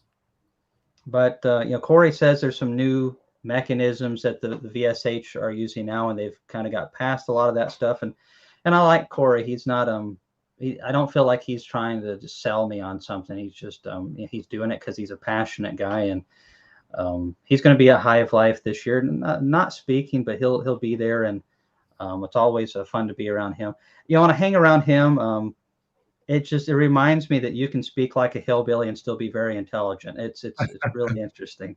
I wonder if he's watching. I hope he is. Corey and I, when I make fun of people, for anyone who doesn't know me well that's watching this, I only make fun of people that I know, unless it's Man Lake. I do know people at Man Lake too, though. There's a difference. I got to watch it. You're brutal, Kamon. Not as brutal as I could be. I try to get along as best I can. So I think, wow. So we have 410 people watching right now. Right. Bob, you're famous. I don't know, for better or for worse, maybe. Are you going to be willing to do autographs at the conference? Oh, I'll be around. I thought, Marilyn told me, says you need to put your signature on some of these caps for people, and I might do some of that. It's an interesting position to be in. Ian will be there signing things, maybe if you talk to him, and you'll be there signing things, I'm sure, and some of the others. Well, it is odd. I know that's not why you got into this. When we first talked on the phone, I asked you to come to Hive Life. I wasn't sure what to expect. You just don't know. Yes. And so you mentioned how you really felt like you didn't need to do it for any personal reasons other than you just wanted to help beekeepers out, is basically what you told me. And you've helped a ton of beekeepers out in and out of the country. And so there's a lot of people that I know of, and that's part of the reason why we have that meet and greet on Thursday night for 3 hours. Yeah. I think what we're going to do is, for you and some of the other speakers like Ian and Paul Kelly, and I might get over there too. We'll just have an area where we can, people can ask if they want pictures and stuff like that. And I know it's kind of, it's odd for people to ask me, but there's going to be a lot of people that want their picture with you, Bob, and this way they can get it done. That was one of the biggest, not complaints, but requests for this year, is that there's more time to get to have all that. And so, John Leslie, we've been on for a little while, and some people have come on later. Do you mind kind of announcing what you're going to do again this year, Bob? Yeah, it wasn't really. I was surprised it came and used that as a title for this talk. There wasn't any special announcement, simply that I was going in with Byron Ferris to have the products that we manufacture and sell in our store in his booth. And we're going to try to help promote his booth some. And we're bringing hundreds and hundreds of double screen boards, our type of HDO equipment that we manufacture here. We'll have that there. And our own products like hats promoting Blue Ridge Honey Company, and bumper stickers and mugs and t-shirts and just stuff like that. I guess the announcement is that we would be involved in Byron Ferris's booth and bring a lot of our own stuff. Well, maybe to you that's not a big deal, but to us that's super exciting. I mean, where else do you go? You get to meet Bob Binnie, the legend, all that stuff in person. Get to meet you're going to go to that booth and you're going to be able to see Byron making all that creamed honey Yeah. live Yeah. and demoing that. And then you're going to have those HDO lids and bottom boards and double screen boards. And I've been to your place and several of you have seen it in the videos, but these HDO lids and bottom boards that you do, the lumber's expensive. So they're a little bit more, but honestly, for the longevity that you get out of them, they're quite cost effective because they just don't warp. Basically, unless you're wanting to get 50 or 60 years out of them, that's the only way you could get disappointed. I mean, they're going to last and last and last. Yeah, that's true. You still might get 50 or 60 years out of them. You might, yeah. It's good stuff. So no, nothing special. Just that we'll be there in force with our people and our equipment. We're going to bring a lot of people over there. And thank you very much for accommodating my crew like you are. We're going to have Jesse there. Seth is going to be there. Molly is going to be there. I've already warned Molly. I told her, man, you better be prepared for people talking to you the whole time. She's the one that's getting famous over here in this store. People don't want to talk to Bob. They want to talk to Molly. Well, she's a talker herself. Between Molly and I, we could talk the ears off of a mule. That's for sure. As far as there's a question right here, and Kamon, have you put together a speaker schedule? And Bob, when and which day will your segments be? So if you don't, I'll probably answer that because I probably know that better than anybody. At least we all hope I do. So as far as the speaker schedule, I don't have times yet. Some of the speakers are just now getting their talks to me, what presentations. And I'm going back and forth because we don't want too many overlapping talks. We don't want 4 talks on queen rearing or anything like that. Try to spread it out really good and nice and even. As far as the speaker schedule, Bob will be giving 2 presentations, 1 each day.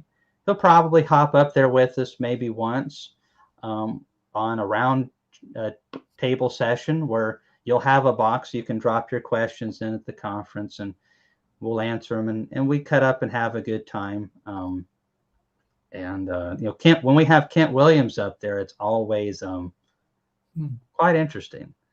And and then most of the time you'll just be around hanging out with everybody, Bob, and we really appreciate you doing. That's one of the reasons we bring you, and several of the other guys is because you're friendly, and you and I have both met guys that you look forward to meeting them, and then in person they're very standoffish and really don't want anything to do with anybody. And it's a ton of work going to these events and being swarmed constantly and people asking you questions, and it takes a special character that's humble and also patient, and you have all those characteristics, and that's what makes you not only a great speaker at our conference but also just a great role model for the industry in general. And so I've told you this before, as long as you want to come to Hive Life, we'll have you. Bringing your crew in, more than happy to do so. If that's what it takes to get Bob Binnie there, we'll do it.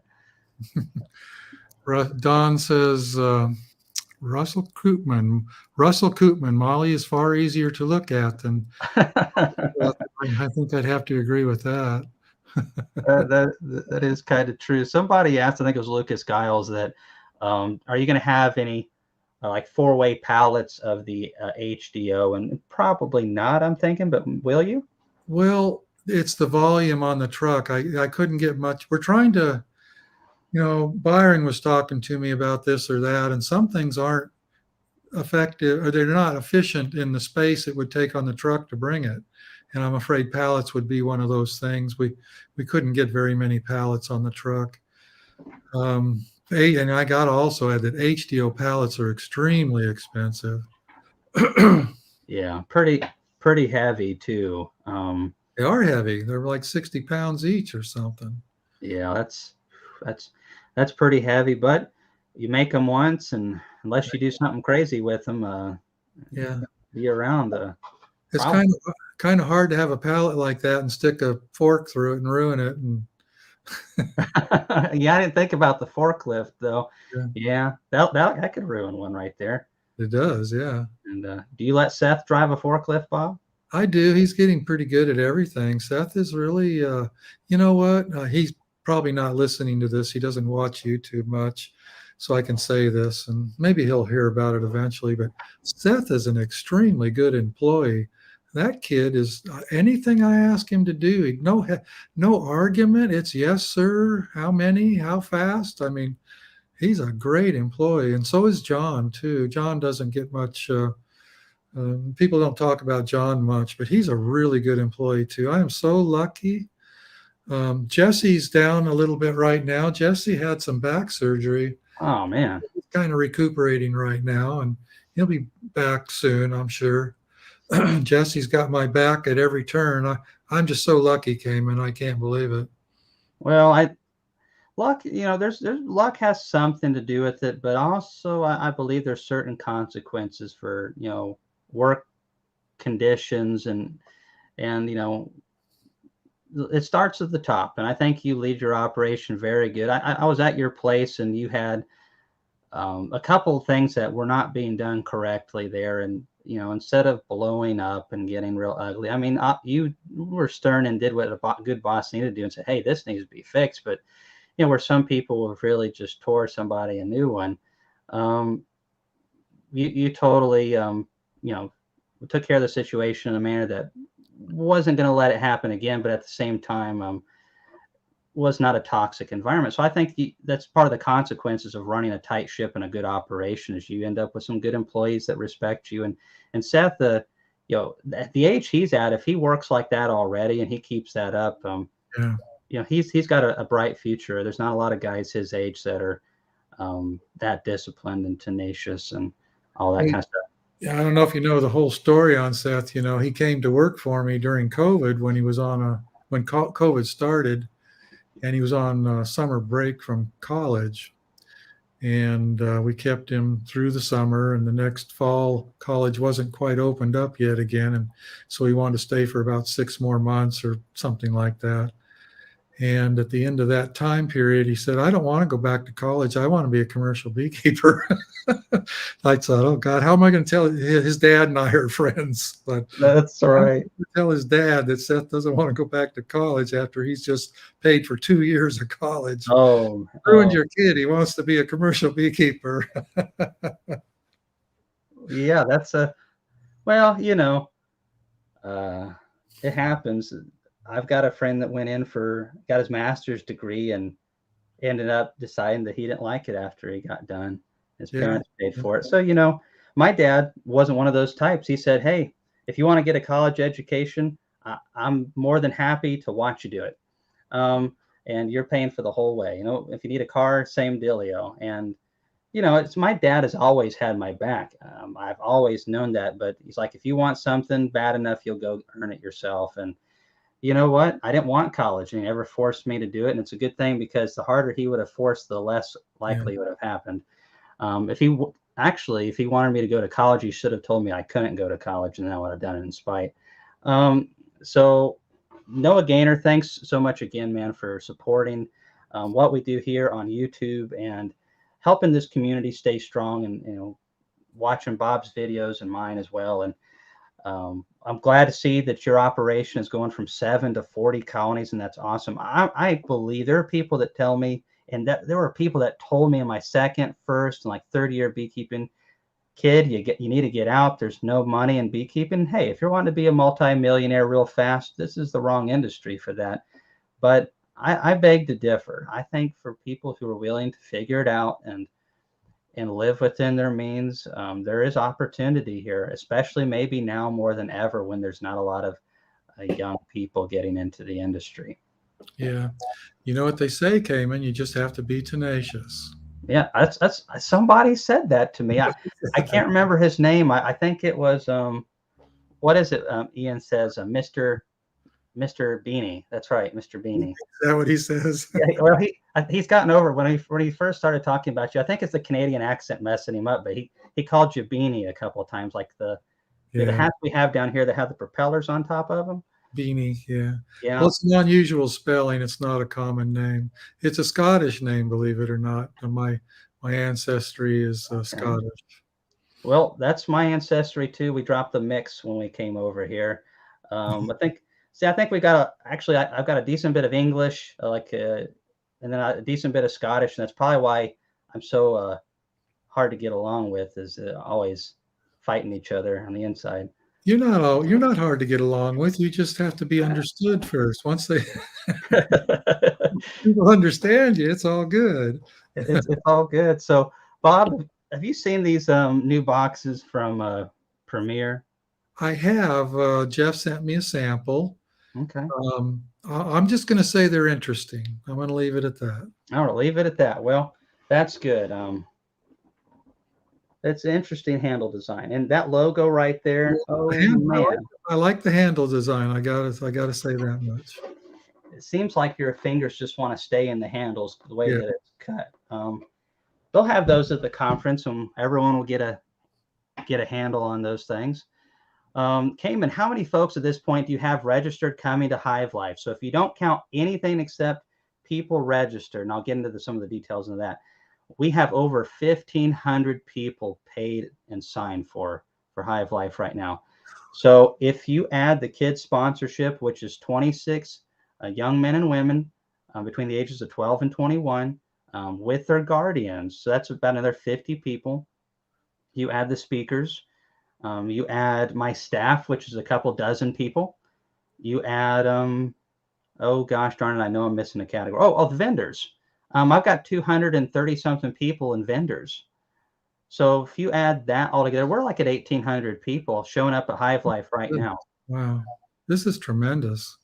So, I'm just as shocked as anybody, because when we started this a couple of years ago with you, Bob, I had a couple of people saying that, this was a need, but we were doing it a little bit differently and at a weird time too. And you did it. Your first convention was right in the middle of COVID. Yeah, first year. And but we did it all by the book. We did not do anything. Well, a few of us were rebellious. I didn't want to wear that mask, but I wasn't going to say it, Bob, but since Bob said it, we all can say it now. Yeah, I went to, where did I go? I went to Speakin, Nebraska. Had to get on a plane, and oh boy, one of the airport police told me I needed to put on my mask, and I said, mask doesn't do any good. And we had a little spat there. He said, you got to put on your mask. And I said, it's bullshit. Oh my goodness. Well, and see, you all thought that Bob was just never argumentative at all. Well, that hairstyle that Bob has right there, Bob, do you mind sharing that story with us? What story is that? Why you part your hair like that, where that originated from? Did I ever tell you that story? It's kind of weird. I think you did tell me that story over dinner one time. Parting my hair? Well, I just had a friend who just said he could cut my hair one night, and he used to have the part on the side, and my hair was very long, and he just grouped it all together in a ponytail and whacked it off, and I just started parting it in the middle. I was 19. I'm not sure I ever told you that. Well, maybe you didn't. I thought you said your mother didn't like it.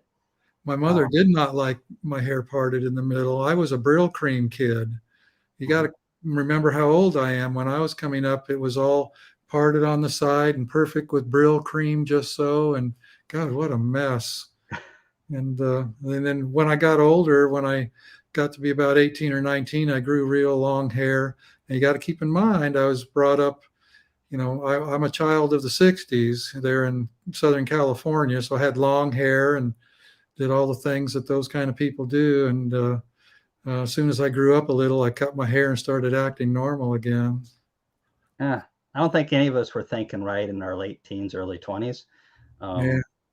I definitely think that's the story you told me, though, is not that your buddy cut it, but that your mother didn't like that hair part down the middle, which did not. No. Yeah, which blows my mind, because if I did my hair like that, my mom would probably be like, well, that's really nice. It's really it's really nice, but it was like almost an act of rebellion for you to part your hair down the middle. It really was. She didn't like it at all. She'd spent 17, 18 years of my life, insisting that it was parted so. And when I went to high school, hair couldn't touch your ears. That was part of our high Really? school. Oh, it was much different then, Kamon. Hair couldn't touch your ears. You had to wear a button shirt, had to have a collar. No jeans were allowed. It had to be at least khakis or something like that. And you couldn't wear tennis shoes. And it was a different atmosphere back then. When I see the kids going to school now with holy clothes and all this garbage, I guess maybe I'm going to make myself look stupid, but I think it's a part of the problem. I think if they have no rules when they're young or no guidelines, I think it just creates this atmosphere of they can do whatever they want, and I think when people, at least in elementary school or grade school, that I think the kids should have some guidelines on how they dress and what they have to do. I think it would help. And that's way off the subject of beekeeping, forgive me. Well, But I don't think so. It really ties into beekeeping good because you cannot be a good beekeeper without being disciplined. yeah, And that's you true. can't honestly be a well-grounded, successful adult unless you have discipline too. And we all struggle with different things. For me, I have to learn how to regulate my gift of gab. And Yeah, for yes, you do. Yeah. the, thanks, Bob. And I had to throw that. That's right. it's like my wife, when we first got married, she's so quiet and she's very brilliant. She has a lot of great ideas and um, very, very skilled in a lot of trade jobs too. But I've had to actually tell her, hey, you need to speak up. You've got some great ideas and you've got to assert yourself. So we've all got things that we've got to get better at. But I think like with my kids, I'm teaching them how to read right now, my son, and he's a super smart kid, but he just doesn't want to be disciplined because he's kind of like his daddy. He wants it his way. Yeah. And, it's just, I think a lot of us are that way, but being a little disciplined never hurts. And it definitely, the more disciplined I've got with my bees and my work, the more productive, actually, the more happy that I've been as well. So I think a lot of people think that, when all this discipline and stuff is, cramp on fun and all that stuff, but ultimately, it's been really beneficial in my life. Now, kind of getting back to the Hive Life Conference, just real quick. You were there the first year and all that jazz, and it grew. And I remember people last year, actually after last year's event, where we had around 900 people. A couple of them actually sent me messages and said, "Well, Kamon, you did pretty good, but you've definitely peaked." And I took that personally. So we, I definitely don't think we've come close to peaking. This has really opened my eyes. I didn't think it was possible to have a conference this big, and here we are. Well, it says something, and what it says isn't very pretty, and that is that there's a big hole to be filled, and that some of these people that have been doing it in the past haven't been doing as good as they should have. That's my view. That's kind of a rude assessment, but I think some of these bigger organizations, their meetings have been made much more attractive if they would have done a better job.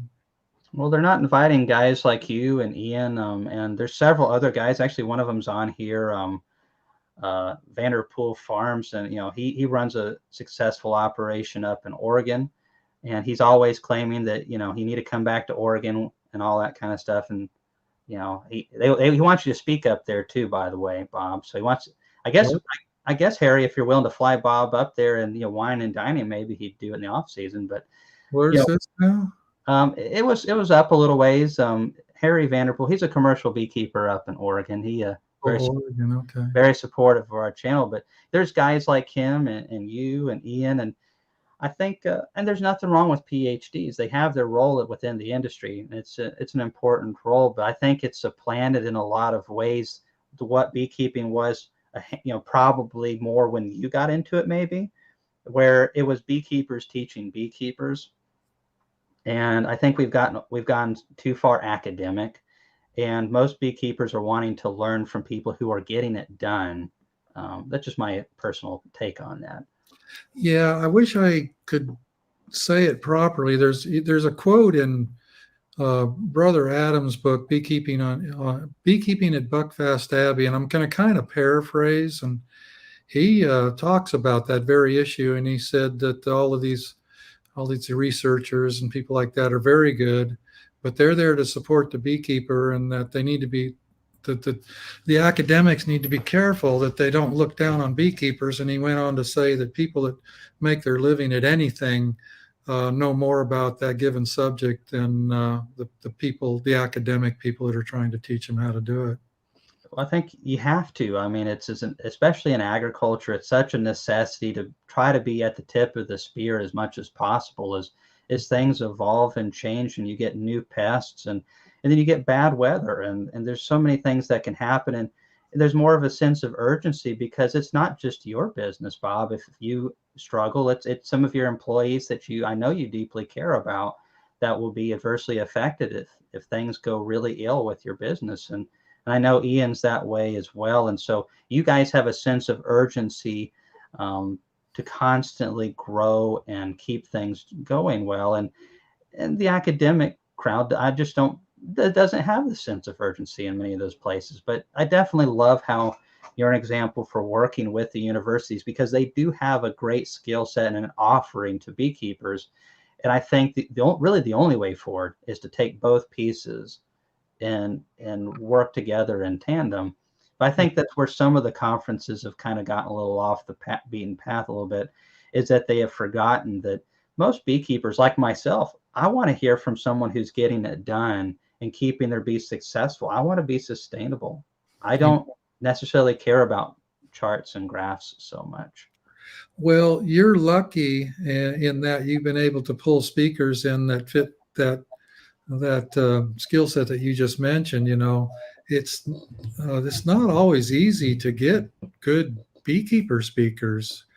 You know, Kim Floatham cautioned me about that once. I told that story where Yeah. he said I kind of criticized him about not having enough nuts and bolts in his magazine, and he said, "Well, it's hard to get people that are doing it to tell us how they do it." And the people that want to write most of the articles are people that have just been keeping bees for a little while, or they're academic or something like that. You know, big commercial beekeepers that have been doing it for decades either don't want to take the time or don't have the time to give it. So it's a problem. Yeah.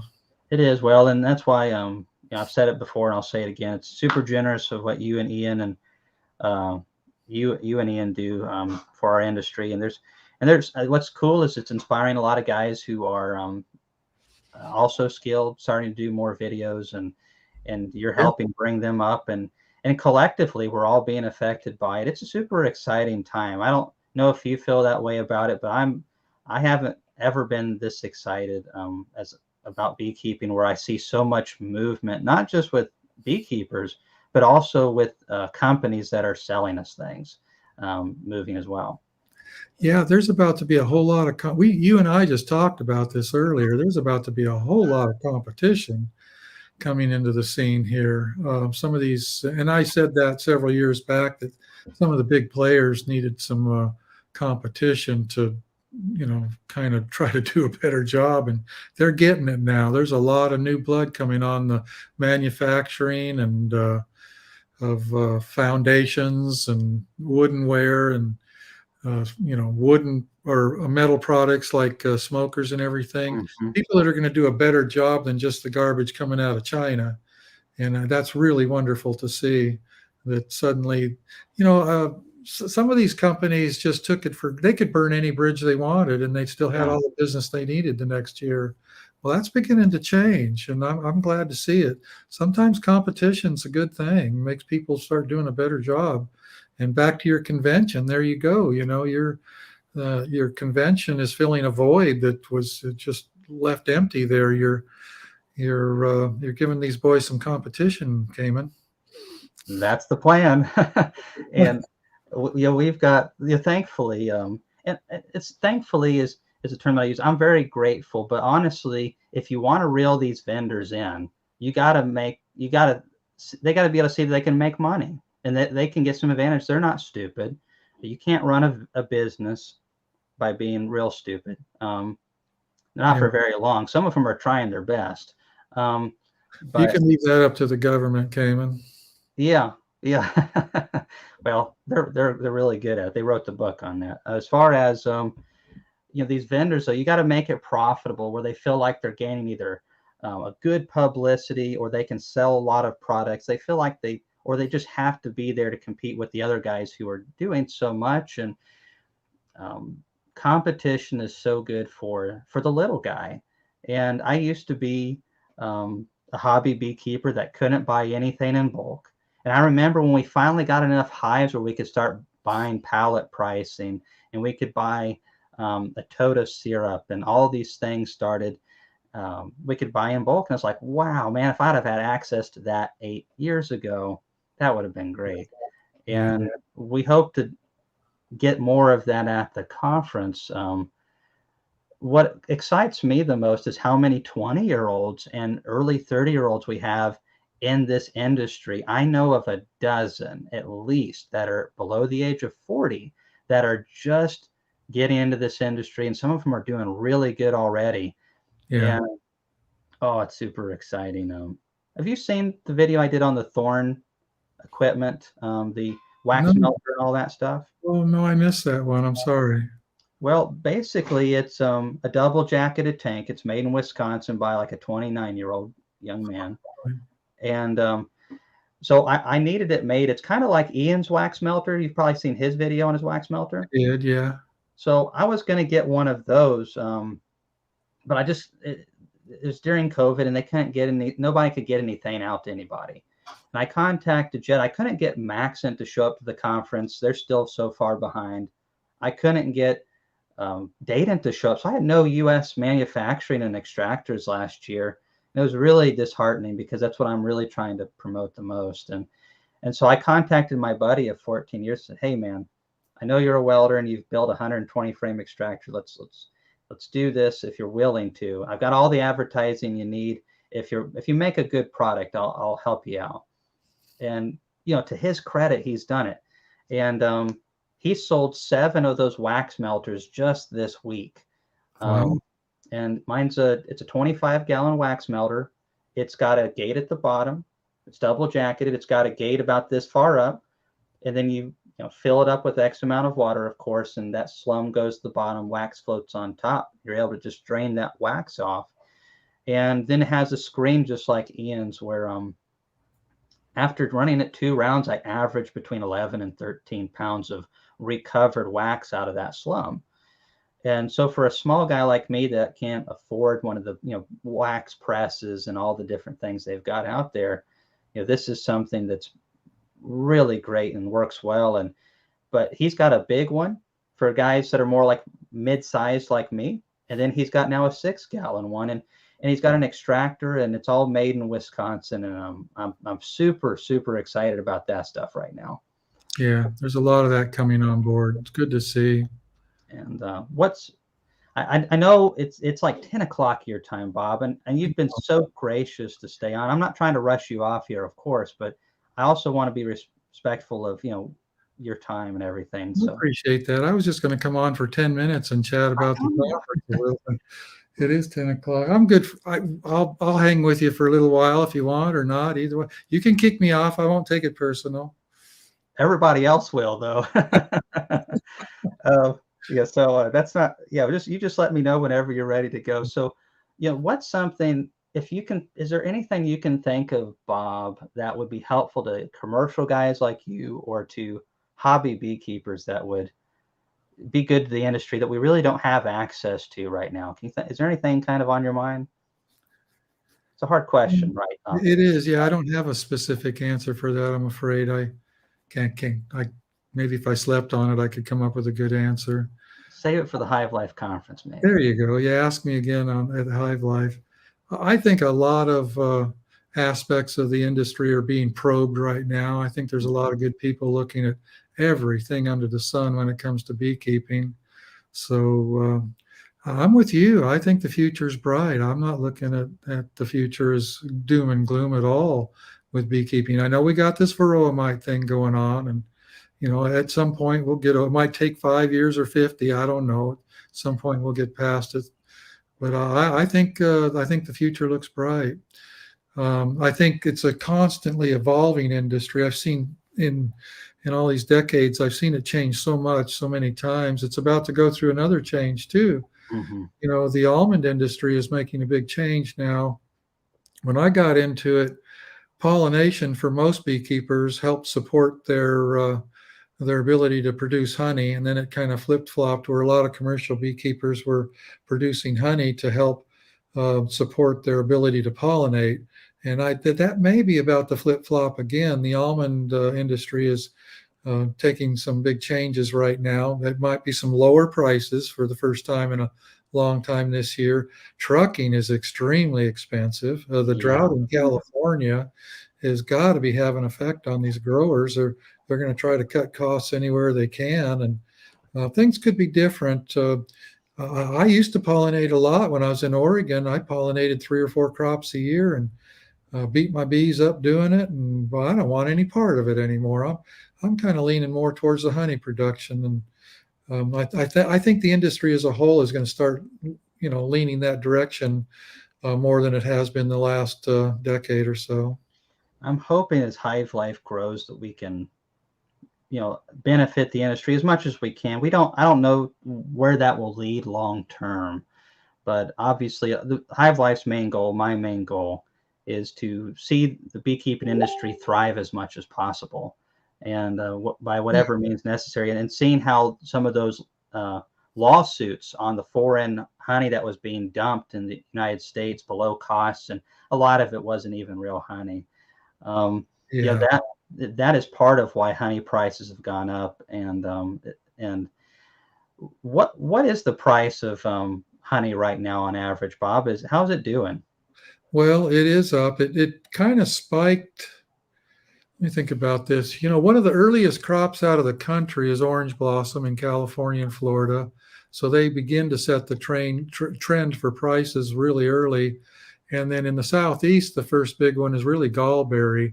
And it really kind of stabilizes the price. And gallberry honey this spring was selling for anywhere from $2.75 to $3 a pound, and but it's leveled off now. The prices have come back down to 260, 270, which Hmm. is, I look at both. I'm in the middle. I'm a producer, but I'm also a packer. And when prices were getting up around $3, I said no, I can't do that. But some of the big packers were doing it, and they were driving the prices up, up, and up because they had to have it.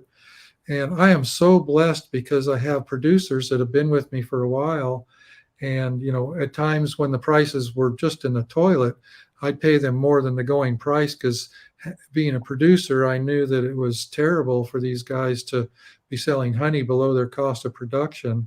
And they remember that. So this year, Yeah. when prices went through the roof up close to $3, they reciprocated that, and I was getting honey for 280, which was palatable. It's Mhm. interesting how 20 cents a pound can make a difference, but for somebody like me, it really does when I'm counting pennies on every single thing. The jar, the label, the lid. I'm always looking at the pennies, and the price of honey. I was just talking to Chris Werner the other day about the price of honey. He used to try to he used the price per pound of honey to help. He has an equation. I don't know exactly what it is, but he has this equation where he uses the price of honey to figure out what he would want to charge for queens. And I asked him about queens next year. Are you going to raise your price because honey went up? And now you got to understand Chris. He's a very, very honest, nice, service oriented type person. And he said, Bob, the prices are too high. Yeah, the beekeepers are enjoying these high prices, but he said it's not sustainable. He says, I'm not going to raise my prices on queens next year because I think it's in the neighborhood of gouging and I can't bring myself to do that. So, very interesting comment. He's of the opinion prices will come down a little bit, and I think he's probably right.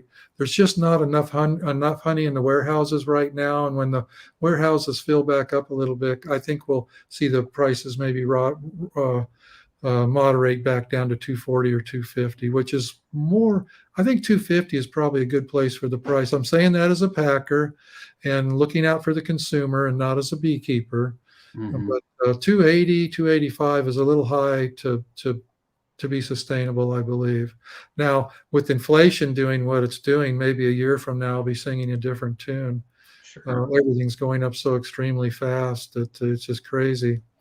My cost of production has gone up 20% in 6 months. That's everything: jars, labels, lids, fuel, you name it. 20%. That's insane. I don't know what to think about that either. Well, I know what to think about it, but I'm not going to say it here. Yeah, I know. You get on a soapbox. So, Bob, what is the price of honey in your retail store? It's not as high as you might have expect. Let's see. Our very most expensive honeys, of course, are Tupelo and Sourwood. They're high. A quart jar of standard wildflower honey that's not local. The local is more valuable. Our standard quart jar right now is, I think it's $15 a quart. And now I'm, I also have to add where we live. And, if this was California or Florida, that price would have to be higher and would be higher. In the Southern Appalachians, the cost of living is much lower than many parts of the country, and so are the wages. And I'm guessing your part of Tennessee might be the same way. We yes. cannot charge the same thing here that we could on the West Coast or in the Northeast or something. So we have to kind of go with what the market will bear. Wages are lower. I have a brother-in-law from San Diego. He's visiting right now. Hey, that's who I was having dinner with when you called earlier. He's just absolutely beside himself at the cost of living here in North Georgia. He can't believe it. He's talking about the prices in California. That everything out there is double what it is here. Not just gasoline, but everything. And so we have to look at that too. I said I wasn't going to get into politics, but sometimes I'm not going to say much, but Okay. The people that run the countries, it's crazy that California is that expensive when they bring in so much more revenue than little states like Tennessee. They bring in all this stuff from the coast. They got all those beaches and tourist areas. It's a monstrous state compared to Tennessee, and yet people are leaving there in droves and driving up the prices here in Tennessee because it's a little bit more agreeable to live in. California is a nice place to visit right now, maybe, but that's about it. And No, it's too bad. It's a beautiful state. yeah, I was born there. I grew up in Los Angeles County till I was 20. And my memory is, I have fond memories of growing up there. It was a good, relatively safe place to live when I was a kid. In the late 50s, I was walking to elementary school. It was about a quarter mile, half mile walk. They never thought twice about letting their little 6-year-olds walk to school. I mean, it just wasn't a problem. And California was a beautiful place back then. But it's just so changed. I've still got a sister there, and my wife Suzette has some brothers and sisters there, and it's just, I don't know. I feel sorry for them, honestly. Well, they can they not? I guess sometimes it's hard to leave and move somewhere new. I suppose. Yeah. Some people get more attached to things than others, and um, that sounds like my mom, but not me. I go wherever the opportunity is, and that's I love the state of Tennessee. I would hate to have to leave here, but if it ever became like Massachusetts or somewhere like that, well, for business, I think that's part of the reason Maxon is having such a very difficult time. I've talked to some people who know what's going on there, and they're having a very difficult time getting welders, and some of these states are just very hostile to business.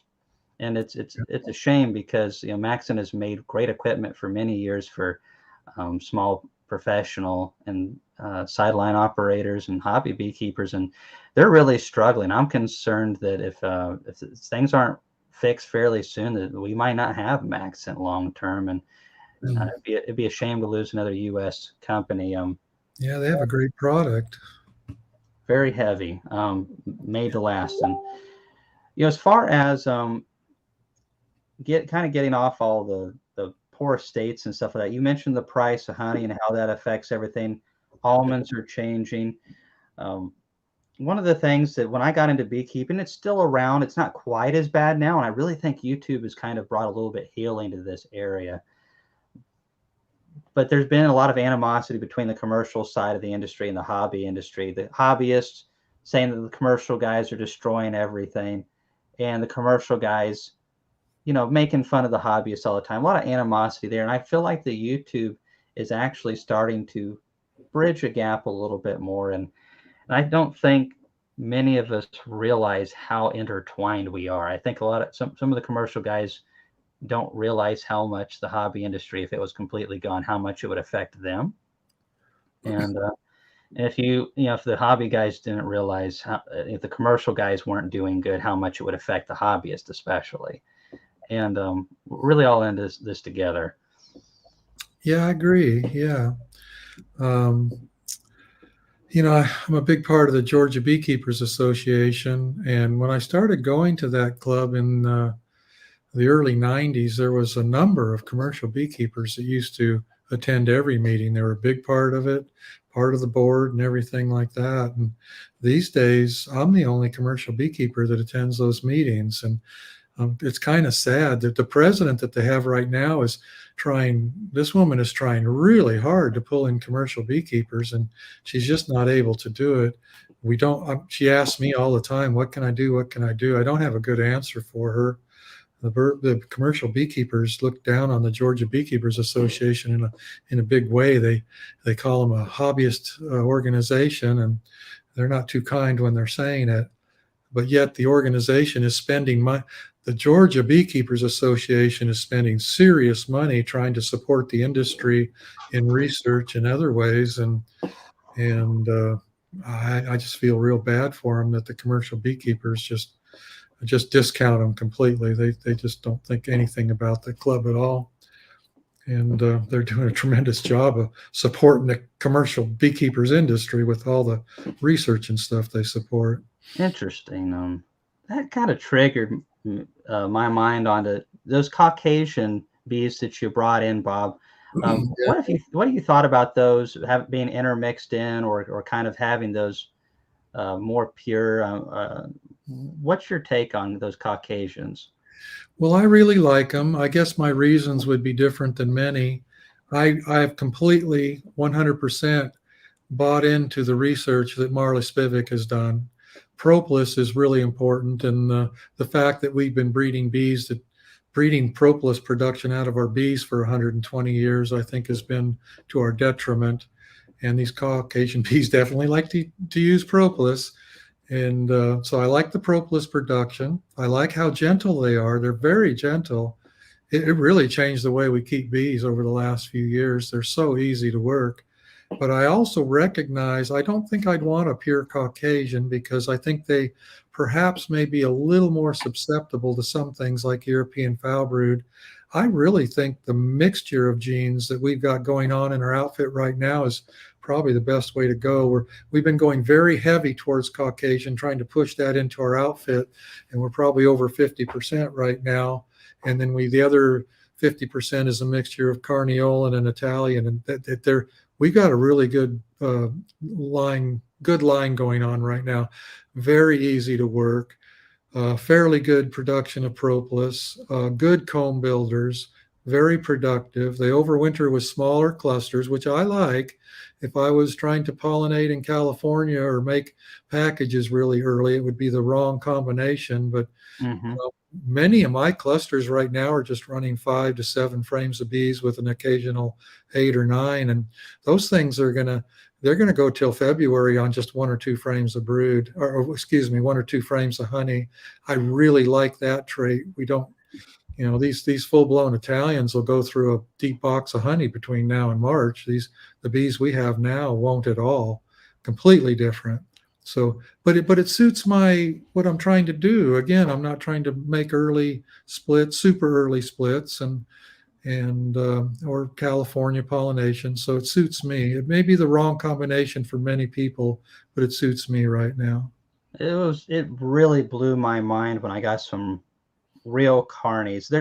There's some operations out there, some of the bigger commercial guys that will sell you buck fast or carnies, and they're really not the very pure genetics, and they don't have the characteristics that you would expect of like a carny or a buck fast. And when I finally started getting into the real carnies, and you're right, I mean, they don't build up if you're trying to sell nukes super early or do pollination, they're not the best for those big commercial guys. But I'm not one of those guys, and I love the fact how, like you said, the conservative they are.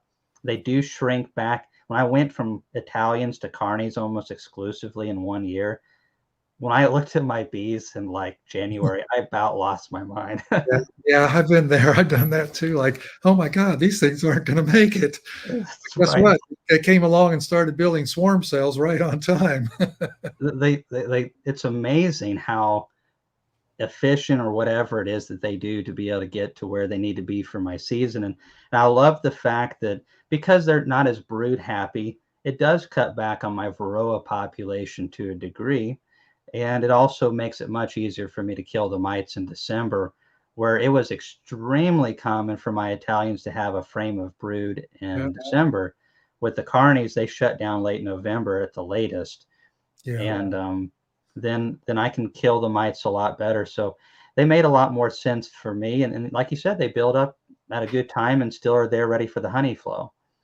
Yeah, I've never read any research. I don't know if it's true or not, but I have this theory that they can keep more brood warm with a given amount of bees than Italians. Maybe I'm just dreaming. It's just they build up so rapidly. It's like, how did they go from 4 to 12 frame brood, or 4 to 12 frames of bees in 3 or 4 weeks? They have this ability to keep a brood nest warmer with a smaller amount of bees, it seems like to me, when they're building up. It's mind blowing. And probably going to end it here in just a second, Bob, because I know it's super late for you. Well, it's But I like, have a question about Chris Warner really quick. You mentioned earlier, that he's just a really honest guy, and some of the stuff that you were working out with your packers and stuff, or the guys that supply you with honey and different things for you to pack. These relationships that you guys have built, I think it says a lot about your character. How you don't just think about yourself. You got to protect your interest to a degree, but you have a relationship with these people and you care, what happens to them as well. I think early on, you used the word lucky to have those employees, but you've cultivated these relationships over time, and the consequence of being an honest person to work with and treating people right and genuinely caring about them as well as resulted in these good, healthy relationships that you have. And that's the reason why I love having you at the conference, because you bring that to our event. Chris Warner, I'm so excited to have him, Warner, because he also is a great person and a great beekeeper too. Do you mind, real quick? Somebody asked earlier about, is Chris Warner going to be talking about some of those off-label methods that he uses for different controls and dropping towels and essential different things and all that? And he's pretty open about stuff like that. You're not going to hear anything illegal, or, well, very illegal. No, he's pretty open. I wouldn't be surprised if he shares some of those things. He's got some interesting ideas. He likes, for instance, he likes to grind up propolis and put it in his pollen patties, and he's absolutely convinced that it makes his bees healthier, and he may be right. You'll hear things like that out of Chris Warner. He has some different ideas on things. When Chris talks, I listen. I learned that a long time ago. And he does like to talk. He's just happy to share everything. So I believe he's going to be a pretty good speaker for your event. I think you're going to like him a lot. all right, our conversations on the phone have been really good, and I know he thinks a lot of you. So, Bob, I know you were just planning on coming on for 10, maybe 15 minutes, and you've been here now for 2 hours. And It's good though. well, thank you. I just want to say thanks for all that you do for beekeepers. And one of these days, who knows, maybe you'll write a book or something. That's what people keep commenting over here. When's the Bob Binnie book going to come out? Where's the Bob Binnie book? Oh, I'm so painfully slow at writing. It take me 2 lifetimes to get it done. My wife, Suzette, says I need to do it, but I don't know, maybe when I retire. But the problem is, when I retire, I'll probably be too old to do anything. Well, what retirement for you is what, like 90 or something, Bob? You I know, don't know when I can't do it anymore, I guess. I could get Social Security and do all that stuff, but I'm just not ready for that yet. It's actually it's a quandary for me. I'll be real honest right now. Do I keep expanding this business or do I hold it down to what it is?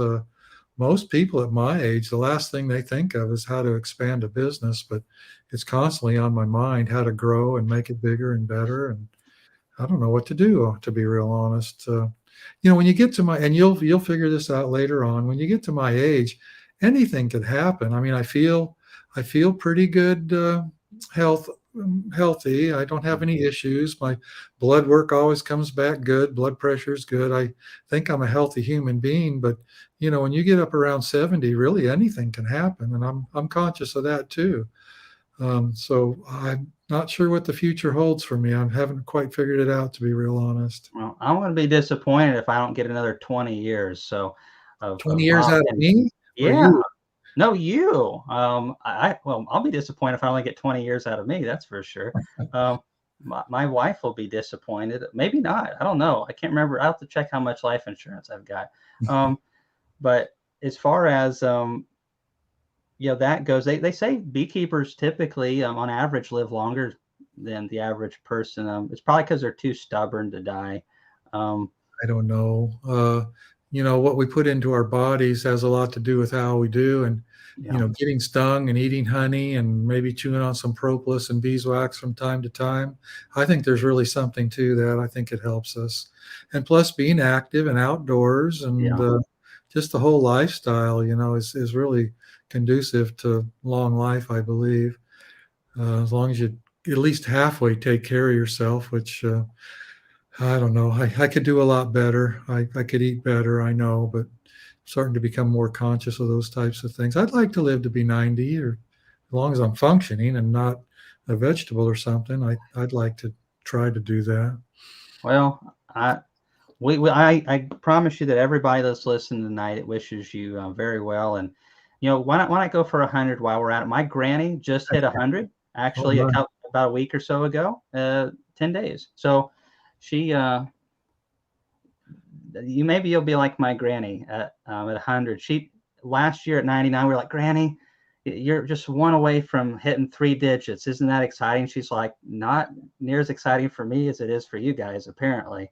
And she's sharp as a tack, and she said, well, I'm not going to make any promises, Kamon. I just don't know if I'll make it another year. And I said, Granny, you've been saying that for the last 25, 30 years. Yeah. But that woman, you'd love to meet her, Bob. She has news articles from World War II. Oh, really? She can remember all of that stuff. Oh, my goodness. And what a crazy, awesome memory she has. And they had it tough back in those days. They did. Different generation. Well, I've seen a lot of questions go by the screen tonight that, there's no way. I don't see how you do these chats. I guess you just don't address everything. There's no way. Yes, some of them we just miss, and I hate that. And some of them are actually them talking to each other in the chat group. Is that how it works? Okay. Yeah, mostly they're making fun of Gus Mitchell and Ian.